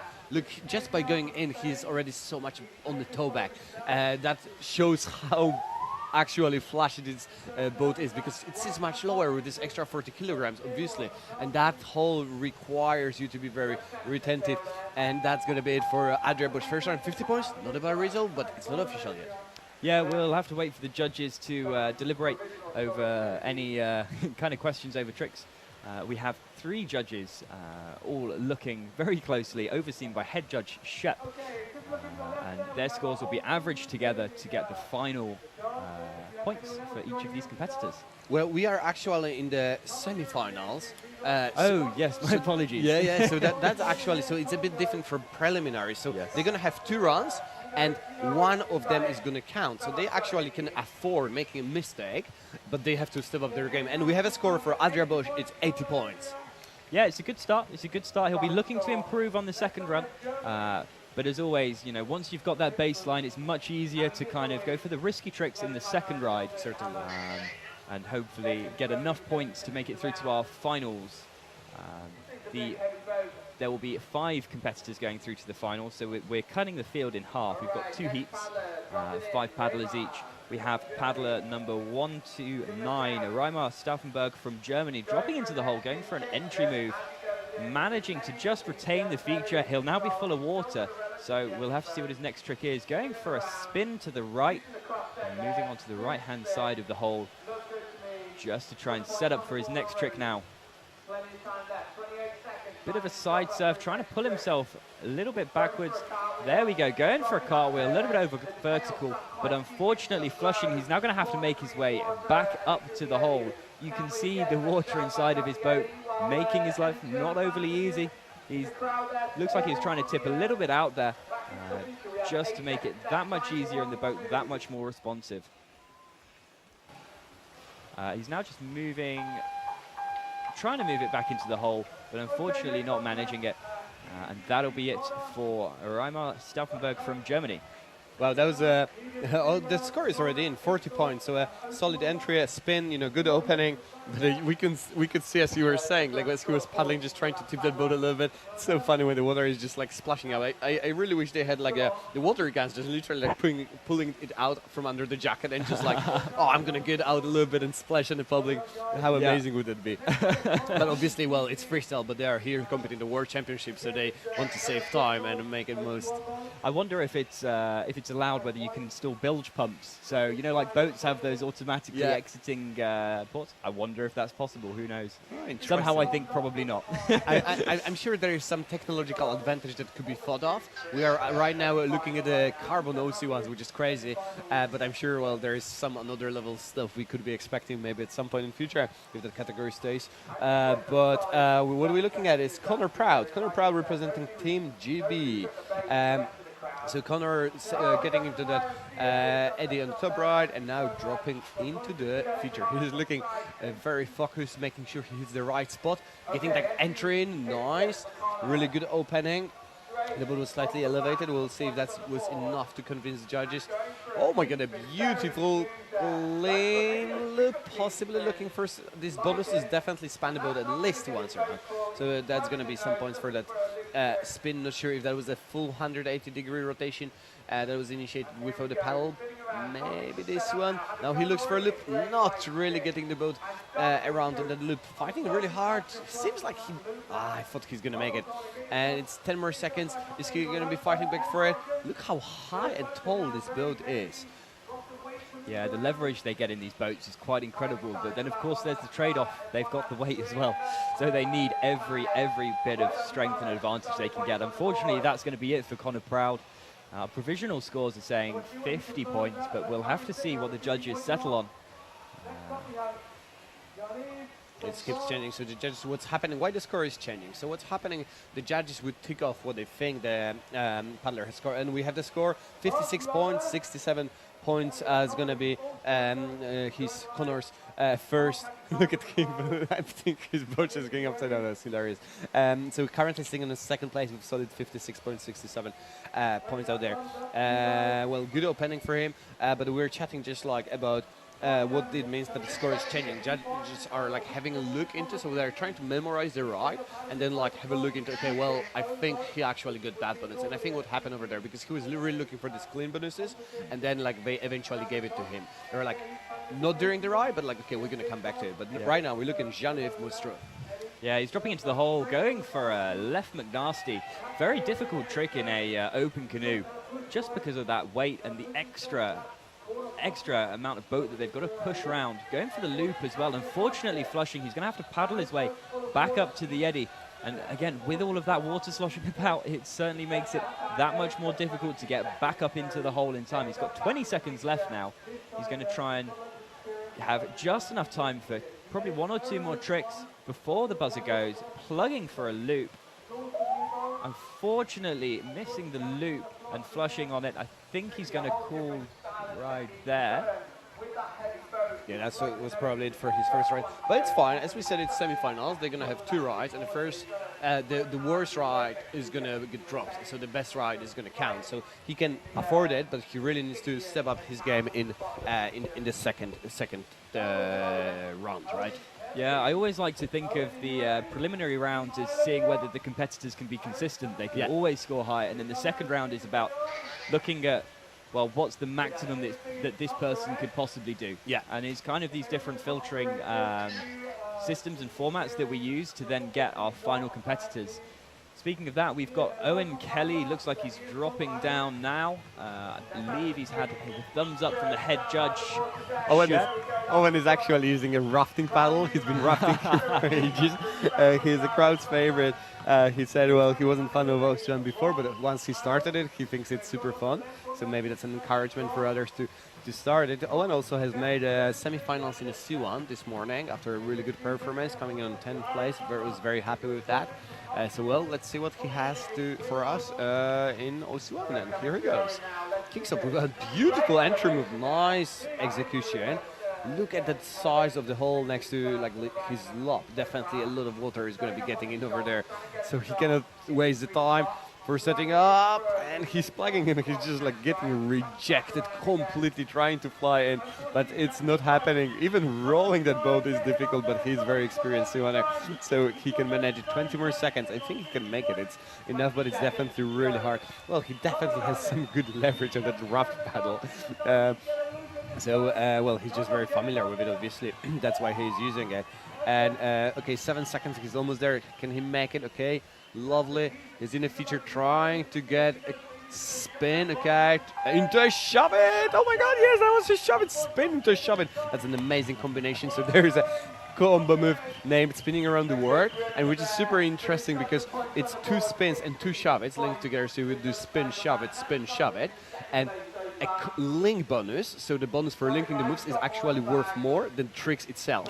So you get 30 points for the tricks, so 10 for a spin each and 5 for a shove it, each, so 30 total, and 10 for a link bonus in there, which is pretty awesome, eh? I think that might be the only combo where that's actually possible. Yeah, exactly. But we've just got a score now come through for Owen, 60 points, which will move him comfortably into second position in our standings so far. We've still got Yves Monstro to go in this heat, I believe. Oh no, excuse me. He's already done his run, and we'll be going back to the top of the order, starting with Adria Bosch. Yeah, so Adria is happy. He had his first ride. He scored 80 points. And, at first I thought it's not going to be too much, but obviously it's OC1, so the scores here are completely different. And so we're going to see what he has for his second ride. I hope we're going to see a bit more risk right now, because, well, obviously he's sitting on the first, a bit comfortable, but he wants to improve his result. And here he goes. Dropping into the hole now, plugging for a loop. Just about his boat flooding with water, and unfortunately not being able to stick in the hole. He's going to be paddling up as fast as he can to try and get back into the feature and scoring points. He's got 30 seconds, so plenty of time. Trying to empty his boat, taking a little stop at the side of the white watercourse. Again, we mentioned earlier that when these boats are full, they'll be carrying an extra 40 kilograms of weight. So he's now just dropping into that left-hand side of the hole, trying to make his way over to the right-hand side, which is where all these tricks are going the best. Trying to set up for a McNasty by the look of it, and managing to, unfortunately, just flushing out the back. He's going to call the ride there. It looks like there are a couple of spins and shove-its that could have been thrown in, and we'll see what the judges have to say. Well, some points are certainly on the board over there. We'll see what the final call is going to be. So when you say what the judges are going to say, 6.67, so he's going to, we can see he's going to keep the score from his first ride, so 80 points. So that's what we meant with the semi-final, and we already know that's the points he's going to be keeping. Well, we'll see what rest of the paddlers are going to bring to the table, because they have a second run, and pretty much the competition, we could say, it's starting right now. Well, next one up is Raimar Stauffenberg from Germany. He's also a judge. He's been judging at Europeans, but now he's focusing on OC1. And, well, let's see what he has for us. And here he goes. He's dropping in with a nice entry move. Can he stick it? Oh, unfortunately not. Staying a little bit too long under the edge. Water has no mercy filling up his boat, and he is out. Well, he will need to paddle up quickly. He's taking his time just to make sure he's well rested, because you don't want to be absolutely chuffed when you're back in the hole. Oh my God, no, he's missing it. Now he has to fight for it really hard. So that's what I meant. Like, you want to be calm, so you have power actually to make it and focus. And he actually took it calm but flashed out, which is such a shame. Well, 10 more seconds on the buzzer for Raimar as he's coming into the feature. Setting up, looking for McNasty, perhaps not really getting in, but he needs to take the risk, and he goes one more time. Doesn't manage to get the bow down, and that's going to be it for Raimar. So he's going to be definitely keeping a result for his first run, 40 points. Yeah, exactly. Raimar also competing in the C1 category, which is very common for all the competitors in OC1 to also be competing in that category. Quite similar, but of course they've got the extra weight to throw around. Yeah, so next up we will have Connor Proud from Team Great Britain. We'll just be waiting for the judges to confirm the score, which I believe it has been for Raimar, with a score of 0 so points, unfortunately. So he'll be, Raimar will be keeping the score from his first ride of 40 points to take him through to the next round. That means we are moving on to Connor Proud, representing Team GB. On his first ride, he scored 56.67. He's currently sitting in the third place, and well, he's looking happy because he's excited to be here. It's always super cool to watch paddlers, being stoked. It's obviously like World Championships and in your home country. How great is that? Yeah, it's amazing. I kind of wish I was competing, to be honest, but we live. But yeah, no, it must be incredible having all of your friends and family here cheering you on, and also it's quite nice being on a feature that you're so comfortable with. And these athletes will have been training here for 6-7 months in advance. Yeah, so definitely a lot of preparation time, and that's a big local advantage. But, well, as we've seen in other categories, it gives a lot. We see a lot of GP paddlers on the top, but also like other countries are performing quite well. But right now, all eyes are on Connor Proud as he's dropping into the feature. Yeah, dropping in now with an entry 1, managing to stay in the hole. If he's in the hole, he's probably going to be scoring some points, so it's really important on any tricks you don't flush. Trying to go for the McNasty. Just about managing to retain the hole, which is very impressive, particularly in these larger boats. Trying to spin around, again, getting some points on the board, which is a good thing to see. Going for the clean spin, I think, and trying to get the bonus. So all of these tricks will have their base score and also a bonus that can be awarded on top. So, for example, Connor there tried to go for a clean spin, which is not using the paddle in the last phase of the rotation, and that can help increase your score as you kind of tick off more boxes. And Connor just not quite making it back up into the hole in time to score any final points, but that'll be a good ride for Connor, and we'll see whether it's his first or second ride which remains on the board. Well, definitely a similar routine here from Connor. We could see he was kind of like, and 40 points, that's what's coming in. So he's going to keep the score for his first ride, 56-67. He should be quite happy with that. Currently sitting in third, quite close. So we'll see. He was definitely trying for the McNasty. We can see that on the replay. That was quite close. He did it in a very much a pistol flip style. Just went for it, no wait for a rotation, just getting under the boat. But well, unfortunately, the landing wasn't straight. Okay, so what we have here, we have 3 judges of variations who are pretty much sitting at different spots, which means they're going to have a little bit different angle, and each of them are trying to give as much points as they can to all the paddlers, but also keeping it the most fair. And then we have a head judge overlooking all of their work, just to make sure it's even for everybody. And now head judge gave the thumbs up for Jean-Yves, and he is in, and starting with the McNasty. Can he stick it? No, wow, oh my god, that was exciting, because that was a perfect execution, wasn't it? How hard it is to throw around a carbon, OC1, but he was in that perfect moment when it had no water, but now he's gonna really struggle to do that again. But well, that's what he needs to do if he wants to make it to the top, and he tries to plug in. He cannot even move that boat from the edge, and goes around almost, so unfortunately, and now he drops the bow, and I think that's gonna be it for Jean-Yves. Well, he gets points for the spin, but that's 3 more seconds. I don't think there is possibility that he's going to make it all the way, not with this water in the boat. Jean-Yves a natural to competition. He's been around the scene for quite a while, and you can tell in his paddling that he knows how to compete. He was a vice world champion in OC1, so this category in 2019 over in Sort, the World Championships there, which was considerably warmer than the one in Nottingham. I believe it was up in the 40 degrees to compete in, so I don't know how anybody managed to stay on the grandstands, to be honest. Yeah, it was a challenge both for competitors and for the paddlers. Unfortunately, well, this time that's going to be quite a drop, 10 points for Jean-Yves, currently sitting on the 5th. Well, most likely we are not going to see him in the next round. But we have 5 more paddlers. Anything can happen. Exactly. Yeah, unfortunate, but at least he got some points on the board, which is a good thing to see.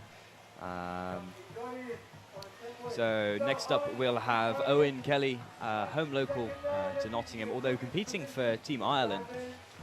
You can see all of the bright green team jackets from his fellow teammates. cheering him on. They also have a drum, which has made its way out, I think, for every competitor this afternoon and this morning. And it's good to see everybody getting behind him. So with that, we'll see him making his way over to the feature now, setting up for an entry move, going for the entry 1, managing to retain the hole, which is a good start. Moving over to that right-hand side now. Oh, what Just coming out the hole and actually into the eddy on the right-hand side to try and get back in. And he's going to be plugging for a loop, managing to stick it, which is no mean feat in one of these OC1 boats, and the crowd very much seems to be appreciating that. He's going for a little spin to the right and a shove it to the left, making sure he's getting all the points on the board that he absolutely can. He wants that position in the finals. Wow, that's a crazy ride going out there. And he's managing to stay in the hole, trying to go for some cartwheels to the right. Unfortunately, flushing just on the buzzer. But, I mean, wow, that was a very good performance from Owen. That was so good. My favorite part about it was when he did an entry and he was like, okay, I got it, and I'm out of the feature. I'm going to move it to the eddy, which is going to let me straight into the setup for a loop. Because remember last ride, I said that something like, oh, here's such a big hole, so much water has to be going in. And he literally went to that shoulder back then, and we have a final score for him, 161.67. And we have a beautiful loop. So he's taking a lead. That's amazing. Really good kickoff for Owen. I think that's a really good result. But back to the tactics, you know, when I was side surfing on the shoulder, I was getting all this water in. So I'm going to go out, set up in the eddy and just go straight into the loop, and that worked very well. So what I like that paddlers are bringing in tactics into their paddling, which is amazing. Yeah, it's brilliant to see, and you know, with the OC1 category, it's very much a case that one or two incredible tricks can put you right at the top of the board, and it just goes to show how much skill is required to paddle these boats. So as we stand at the minute for our first heat, we have Owen Kelly in first position from Ireland with 161 points. Adria Bosch from Spain with 80 points. We have Connor Proud in third position with, excuse me, we've had our scores just disappear from the screen. So Connor Proud is on third with 56.67. Raimar Poffenberger is with 40 on the fourth, and Jean-Yves Mostroh is on fifth with 10 points. Yeah. Good performance all around. So we have the next heat getting ready now. We have Brian Miller from the United States, Zachary Zwanberg from Canada, Jordan Poffenberger from the United States of America, Philip Joseph from Germany, and Landon Miller from the United States. So these will be our top qualifiers from the preliminary rounds yesterday. They'll have posted the highest scores, so I'm sure we will see some new highest scores in the competition coming up shortly. Yeah, that's going to be super interesting because obviously, well, they got to the top for a reason, you know, so they had some good rides. So they're going to be challenging our friends who just paddled over here. And, you know, none of them who we currently see the top 5 can be certain of their spot. Actually, what all the other paddlers are aiming for is to knock them off and take these top 5 spots, because the cat is going to be 5 paddlers, and that's going to lead straight to the finals. Yeah, absolutely. I mean, Bartosz, you've competed quite a lot before. So what's it like when you're now in this position where you've set your ride and the other paddlers are about to come down? What's it like being in the bubble, as we call it? Well, it's a difficult spot, you know. Like I feel like I've been very close to the bubble yesterday, after my flash on the opening rides, and you know it's horrible, you know. Because you know you're torn apart. We are all friends here, you know, and we are supporting each other really hard. We want everybody to perform at their best. But at the same time, we are like, oh, please just, you know, let me make it to the next round, you know. So it's really hard, you know, biting your nails all day and watching it. So, you know, I think Owen and Adria stand a real chance of making it, but they're going to be biting their nails really hard. Yeah, that's very, very true. Again, we only have 5 slots to go through, which is not many at all. We're cutting the field in half. We started with, I believe, around 15, 20 competitors yesterday in the OC1 category, starting from the preliminaries. But that's the nature of competition. We've got to cut down to that top 5 for our finals of the OC1 category, where we will crown, our new world champion. That's it. That's super exciting. So we can see the heat right now. So they're gonna be starting at 3:05, which means we are 8 minutes away to see Brian Miller, then Zachary Swanenberg, Jordan Poffenberger, Philip Joseph, and Landon Miller, current leader, after the preliminaries. Yeah, absolutely spot on there. I think it's just worth taking some time to appreciate all of the volunteers that have given up their time to make this event run. You'll be able to see them round site all week in their orange, rather beautifully sponsored by Jaffa uniforms. And yeah, so they've all given up their time for free to come and help run this event. Without them, this would not be possible. Likewise, there's been the host organising committee, in particular Jacko Jackson, Josh Wedgwood, Gemma Wiggs from British Canoeing, that have put in an incredible amount of work to put this event on. I know the bid was, I believe, first one in 2016, and they've been working on it tirelessly since then, as we had the delays with COVID-19. But we're here now, and of course we're very, very thankful to all the work that they've put in.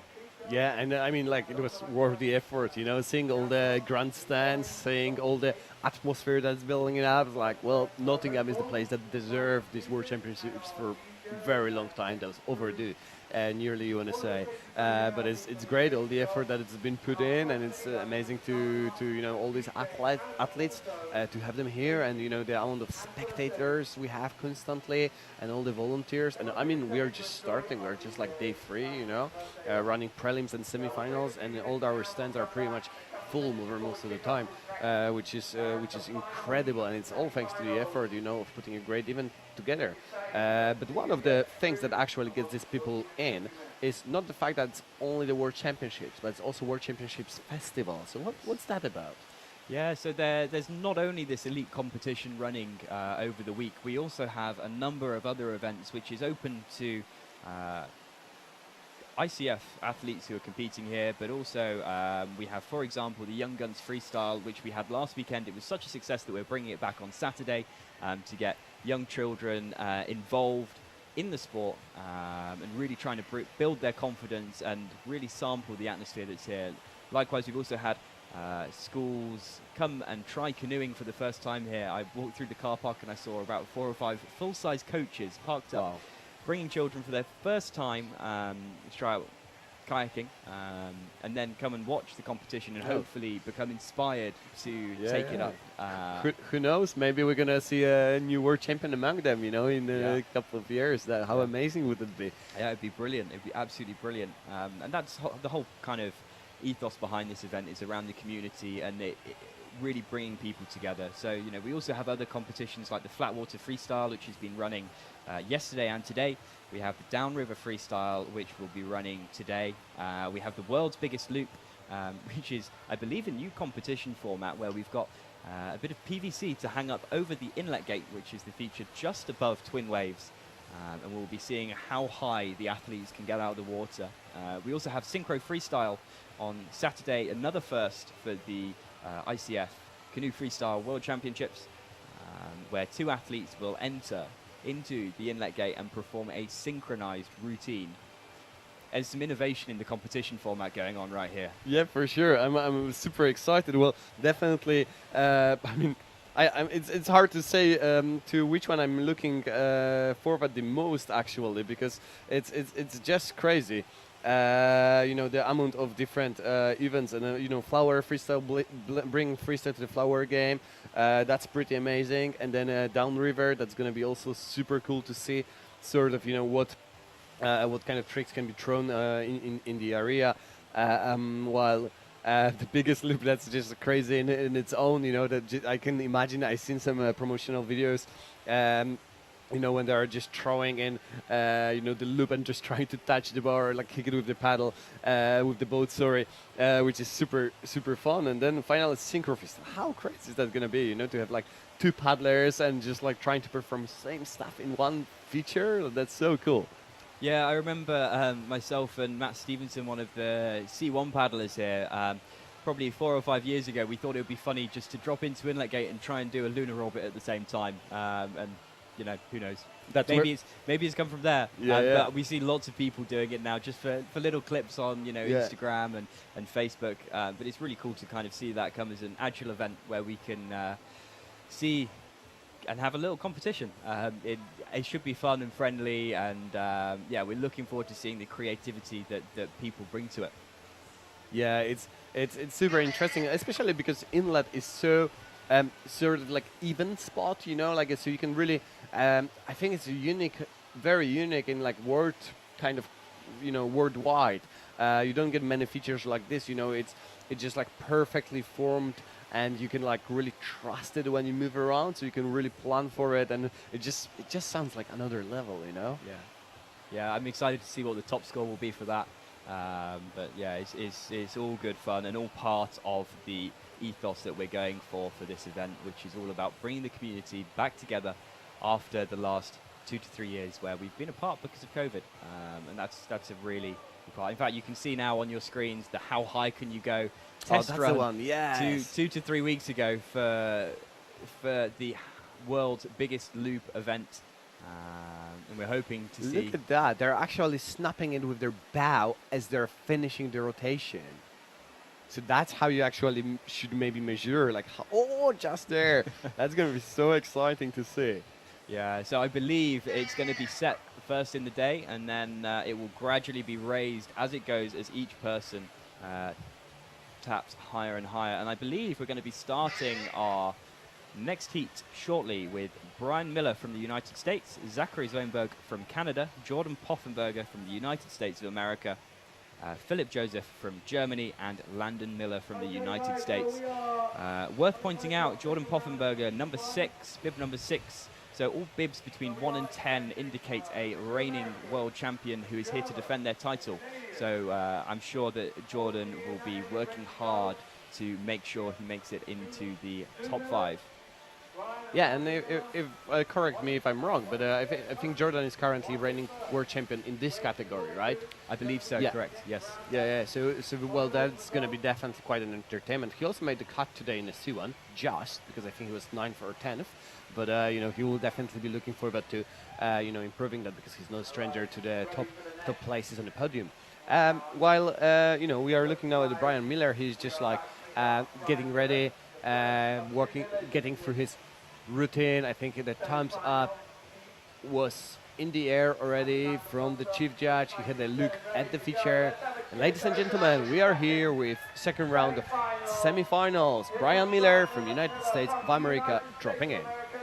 Dropping in for an entry move, managing to retain the feature. Again, good start for his run. Setting up now for a loop, reaching up. Might be a little bit off on the angles, but we'll have to see what the judges say about that. He's going to now have to paddle back up into the feature to get back in the twin wave so he can be scoring some points. He's just crossing over the eddy line now to get back in. Left-handed paddler, which doesn't really suit this feature too well, so it's a little bit more difficult for him. Going for a spin to the right, trying to go for a phonics by the looks of it. Unfortunately, not managing to get the loop on the end, but now going for some left cartwheels, keeping the boat moving with lots of tricks, which is what we like to see. And that'll be it for Brian Miller. Well, that was a good ride. A lot of stuff has been tried over there. That was very impressive when he went for the cartwheel. We cannot see very well actually the angle of it, but obviously it's up to judges' discretion whether they're going to be scoring it. Looking at the numbers, I think they actually may have given some points for it. Nice entry move from him. We can see on the replay over there as he was dropping in and just kicking the boat around, and he obviously retained it. And 63.33 is his first score. So he's currently sitting in the third place. Yeah. So that's you know, a solid first ride. We'll have to see where that puts him, but you know, possibly that could push him through. But he's always got that second chance to top his ride score, which is always the advantage with this. You can go for this particular format is you can go for a slightly riskier rides with the assumption that you know you might miss one of them, but as long as you as long as you paddle well in one, then you'll get through into that final round. Yeah. Unfortunately, that does mean that Jean-Yves Monstreau will not be progressing through into the finals, which is unfortunate, but unfortunately that's the way of competition. Up next, we have Zachary Zwainberg from Canada, opting to start from the bottom eddy. Look at the move. Like, that was amazing how he just kept it dry, and he's in the feature right now. And he's going for a big, oh my God, that was huge. He's stoked with that. And oh my God, this boat is so big. And now he's going for a spin, and it just looks so amazing when he kicks it around. That's a great opening for Zach. Now he's looking to spin it around, cleaning one end as he reaches for a crossbow. 25 more seconds, he's still in the feature. That's the most important. He knows he has points on the board, but he needs to step it up a little bit more to secure that first place. So he has 12 more seconds, and where he's gonna make it, I think he should make it. That should be just enough time. I'm wondering what he's gonna pull out of his sleeve.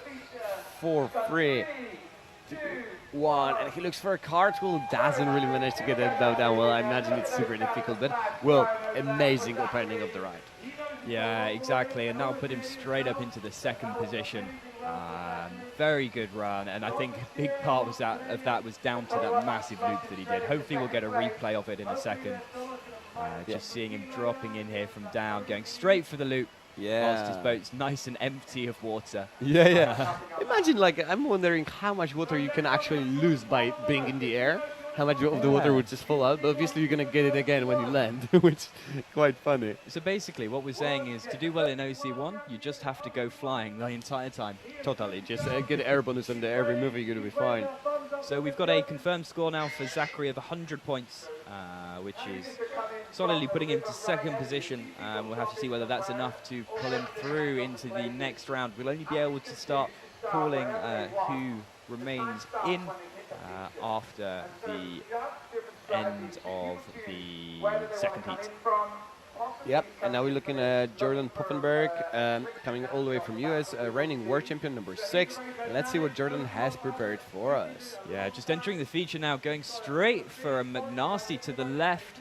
Just unfortunately flushing. He's going to have to paddle all the way back up. His boat now full of water, making his life a little bit more difficult. He's now entered back into the feature, trying to move to the right-hand side to set up for his next trick. Going back for the McNasty. Again, so we have to be landing within 20 degrees of upstream for these scores to count. It's a feat in a closed boat, but in a open OC1 canoe, it's not easy. Unfortunately, flushing on the second attempt for the McNasty. We'll have to see what the judges say and whether they can give him any points. Well, we'll see, but well, I think it's going to be 0 points for this ride, as it seems for now, and yeah, it is 0 points, but it doesn't matter because he has one more ride. So, but exactly. He will definitely need to improve on this one. So his focus has to be really, really big. But then, looking at the, there is something wrong with his outfitting. I think when he like moves his boat, like I can see him like leaning out and trying to correct him a little bit. So that may be the case on that. But well, he has one more ride to get it right over there, and now we're going to be looking at the next paddler from Germany, Philipp Josef. Yeah, third place OC1 in Sort, Spain. Again, that's the World Championships that we were talking about that was absolutely boiling.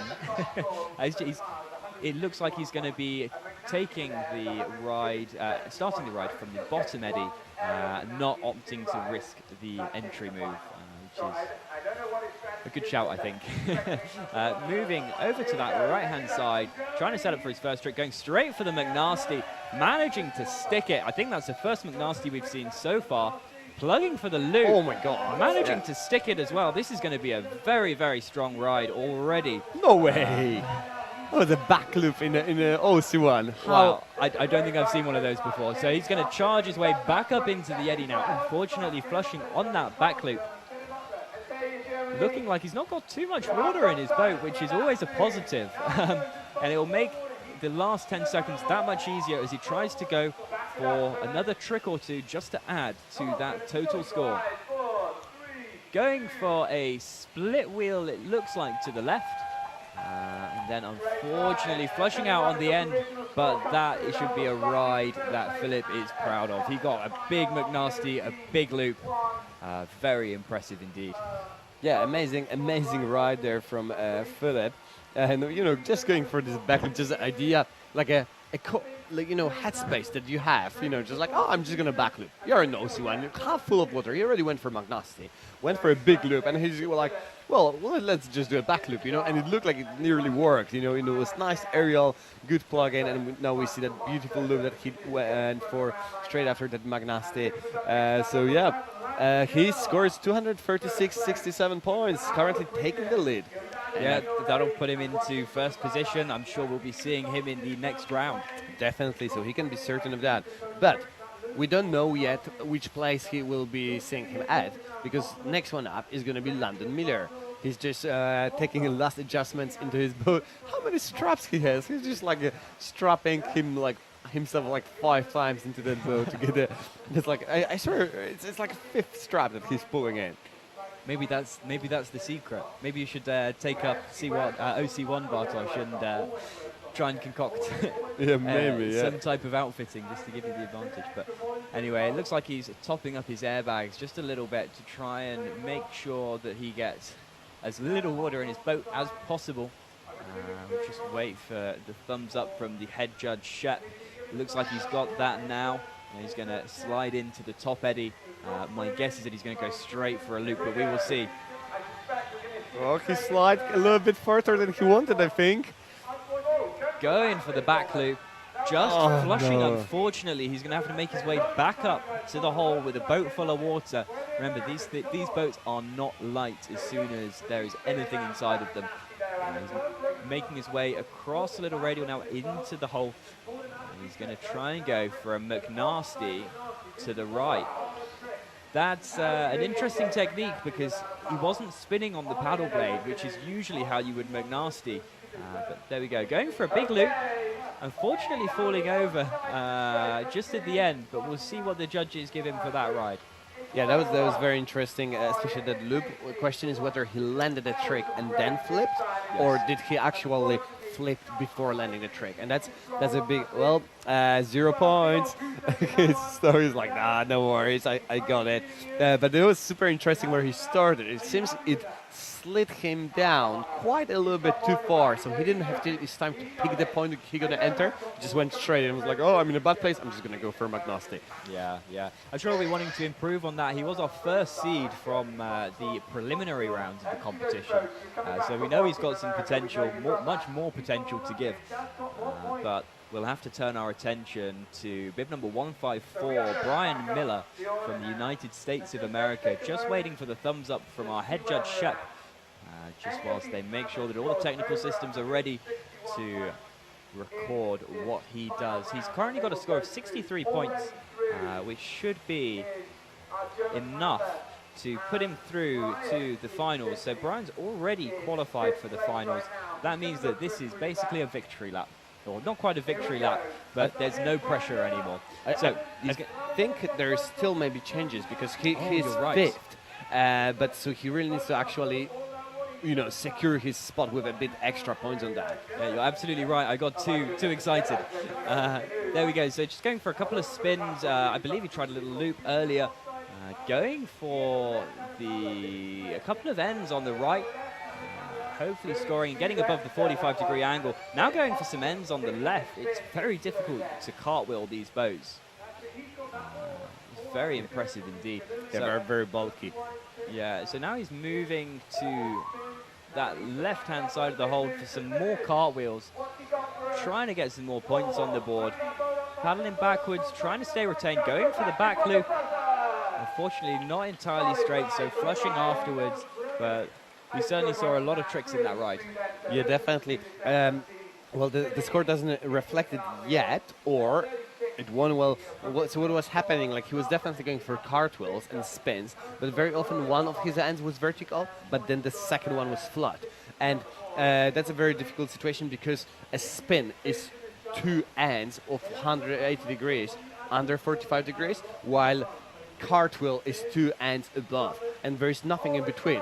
So if ever your second end is in between, then you are not really scoring anything. And he's like, oh, come on, give me some more points, because he's currently sitting in the 5th place. Oh, that's coming back to the place where he was 63.33. He's going to keep that 5th place score. Well, he's going to be biting his nails now. Yeah, interestingly, he scored exactly the same points in both his first and second ride. What can we say about consistency? Yeah, but well, he's super happy to be here, so he's grateful, and we are happy to have him. But now everybody's looking at Zach Swanenberg, currently sitting in the third place, and I think Zach actually is the one who can be certain of his qualification, because we have only 3 more paddlers, and while one is already above him, so he knows he made it, and we'll see what that means to his routine, whether he's going to take more risk or the way he's going to address it. Zach is very experienced also slalom paddler. You know, he's competed in 2015 Worlds on the carburetor in Suwon, and now he's making comeback here in Nottingham. Going for the right phonics to start, didn't quite get the rotation on it, but then he went straight into a loop, just showing how experienced a competitor he is. He knows how to adapt to what happens in the ride. He's going to try and set up for another trick now on the right-hand side, going for the lunar orbit. Wow, I don't think we've seen one of those before in the OC1 category. Really impressive, an advanced trick to be trying. Switching around, trying to get back into that right-hand corner of the feature. Set up for another lunar orbit. Wow. It's an interesting tactic, you know, we didn't even see it being tried. But well, he got 120 points on board. He's super stoked. He improved his result, and well, he's certain he's qualified. So, well, great run. Good job, Zach. Yeah, really, really good run. 120 points, increasing his score, but not his position. He would have had to have had 161 points to take Owen Kelly off of the number 2 spot. Interestingly, he's deciding to paddle without any type of Kayak waterproof. I don't quite know how he's doing it, to be honest, because the water here in Nottingham is not warm. Yeah, I guess, well, I mean, he paddles at Ottawa mostly, I guess, or around New York. So, well, well, I'm glad he's okay and enjoying it. That's the most important. And he made finals, so whatever he does, it seems to work. Yeah, exactly. So next up we have Jordan Poffenberger. He has 1 ride to make sure he reaches enough points to take him through to the finals. Remember, he is defending world champion. So let's see what he's got. He's just making his way up to the feature now and dropping in.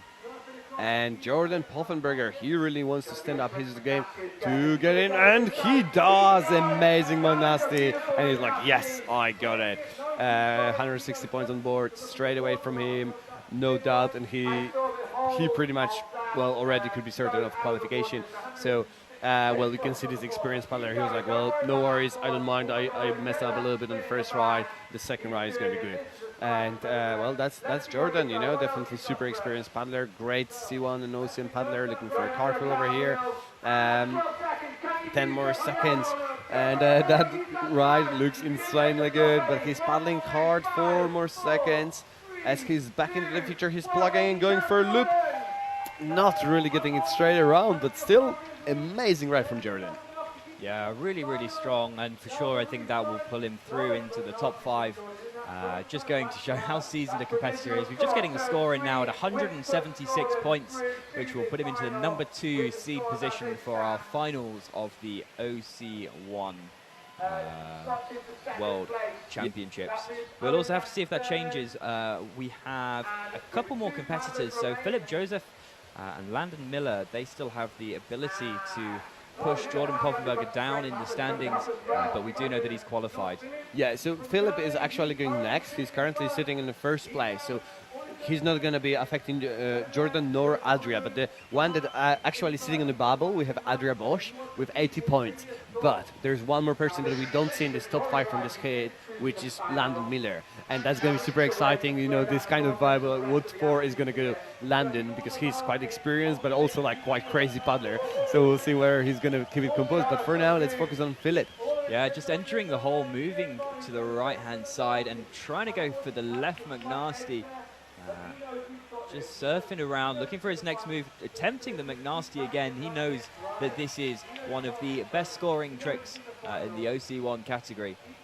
Very, very attainable. We've seen many competitors throwing them this afternoon. Plugging for the loop, managing to get it really straight and lots of snap, particularly considering that that wasn't the first trick in his routine. He was doing that with a lot of water in there. Now trying to go for the back loop. Unfortunately, catching it in a little bit of an off angle, so we'll see what the judges have to say about that. But now going for a spin, and unfortunately flushing as he caught his tail. That was a good run from Philip. And the German team, we can see their flags waving. For sure, they seem to be happy with that. Well, so he's going to keep his first run result and keep the first place with 236 points. Really good result out there. So the last person that can actually make some changes to our board over here is Landon Miller. So he scored 0 on his first ride, but he used to be a leader. And he's going for the same spot to initiate. I'm wondering whether he's just going to slide into the feature straight away. That could be fun, like as in like, oh, that's an entry move, you know, like a slide off the bank. But he's going to need a little moment to to prepare. The camera is now on the Philip. You can see how much water he had. Now Landon is getting himself in all the straps right into place. 1, 2, 3, 4, 5. That's crazy. But obviously, like, more straps, I guess, the more control. And don't be worried, like all of them, like meeting the safety measures. So in case he would need to swim or something, he can just like pull in one place, and all the strapping should be falling apart and release him. So there's a quick release option. So the crowd is quite quiet, quite excited to see what Landon is going to bring. And, well, the thumb is up from the head judge, and we are waiting for Landon Miller. He goes straight into the feature. High into the foam, setting up. It's nice to see an empty boat, and here he goes for McNasty. He doesn't get it. So again, the risk didn't work as planned. He's plugging in for a loop. Nice and beautiful aerial. Nope, not really. Does he manage to stay in? He's fighting hard. 25 more seconds, but he needs to score at least 80 points if he wants to stay in. Spanish team is going crazy. And, oh, that's going to be a struggle for Landon. Oh, no, strap came off. But he goes for it anyways. He tries to pull it around for McNasty, but it doesn't work. And that's going to be it for Landon Miller. What a turnout of events. Yeah, indeed. Wow, that's a bit of an upset. He was our first seed competitor coming into the semi-finals. Unfortunately, not making it through. But, a big smile to the crowd at the end. And I think he enjoys being here. And that's the main thing about this event is really bringing the community together and showcasing what freestyle can be. So a little bit of pressure taken off from him now. He doesn't have to worry about the OC1 class anymore, but which is unfortunate to see.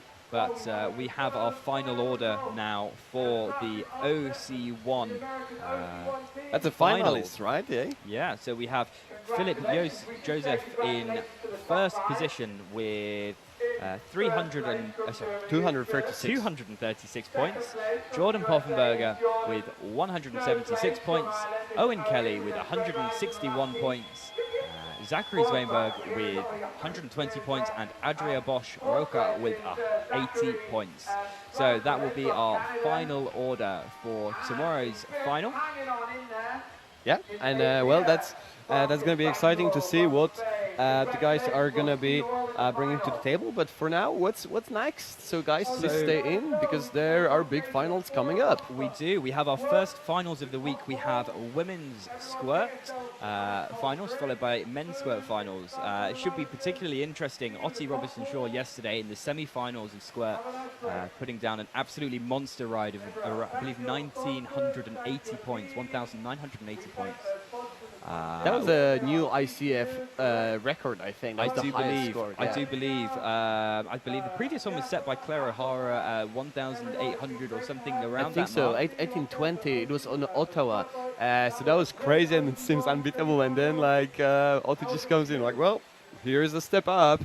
Yeah. That was amazing for her to score it at her home ground. That was really cool. Yeah, I was actually speaking to Charlie Brackpool, one of the judges who's looking at the squirt competition, and he was actually saying that Otti's run was so easy to score because although there were so many tricks, they were all perfect. Yeah. There was no debate needed, and it was very, very easy from that respect. But we'll be broadcasting that from 4 o'clock this afternoon, with the men's squirt final taking place at 5:45. All right, so 4 o'clock is women's squirt and 5:45 is men's squirt. So guys, grab your grab your sandwich, grab something to drink, and we will be tuning back in half hour for you. That was Bartosz Tauderna And Alex Walters signing off from the 2022 Freestyle Kayak World Championships.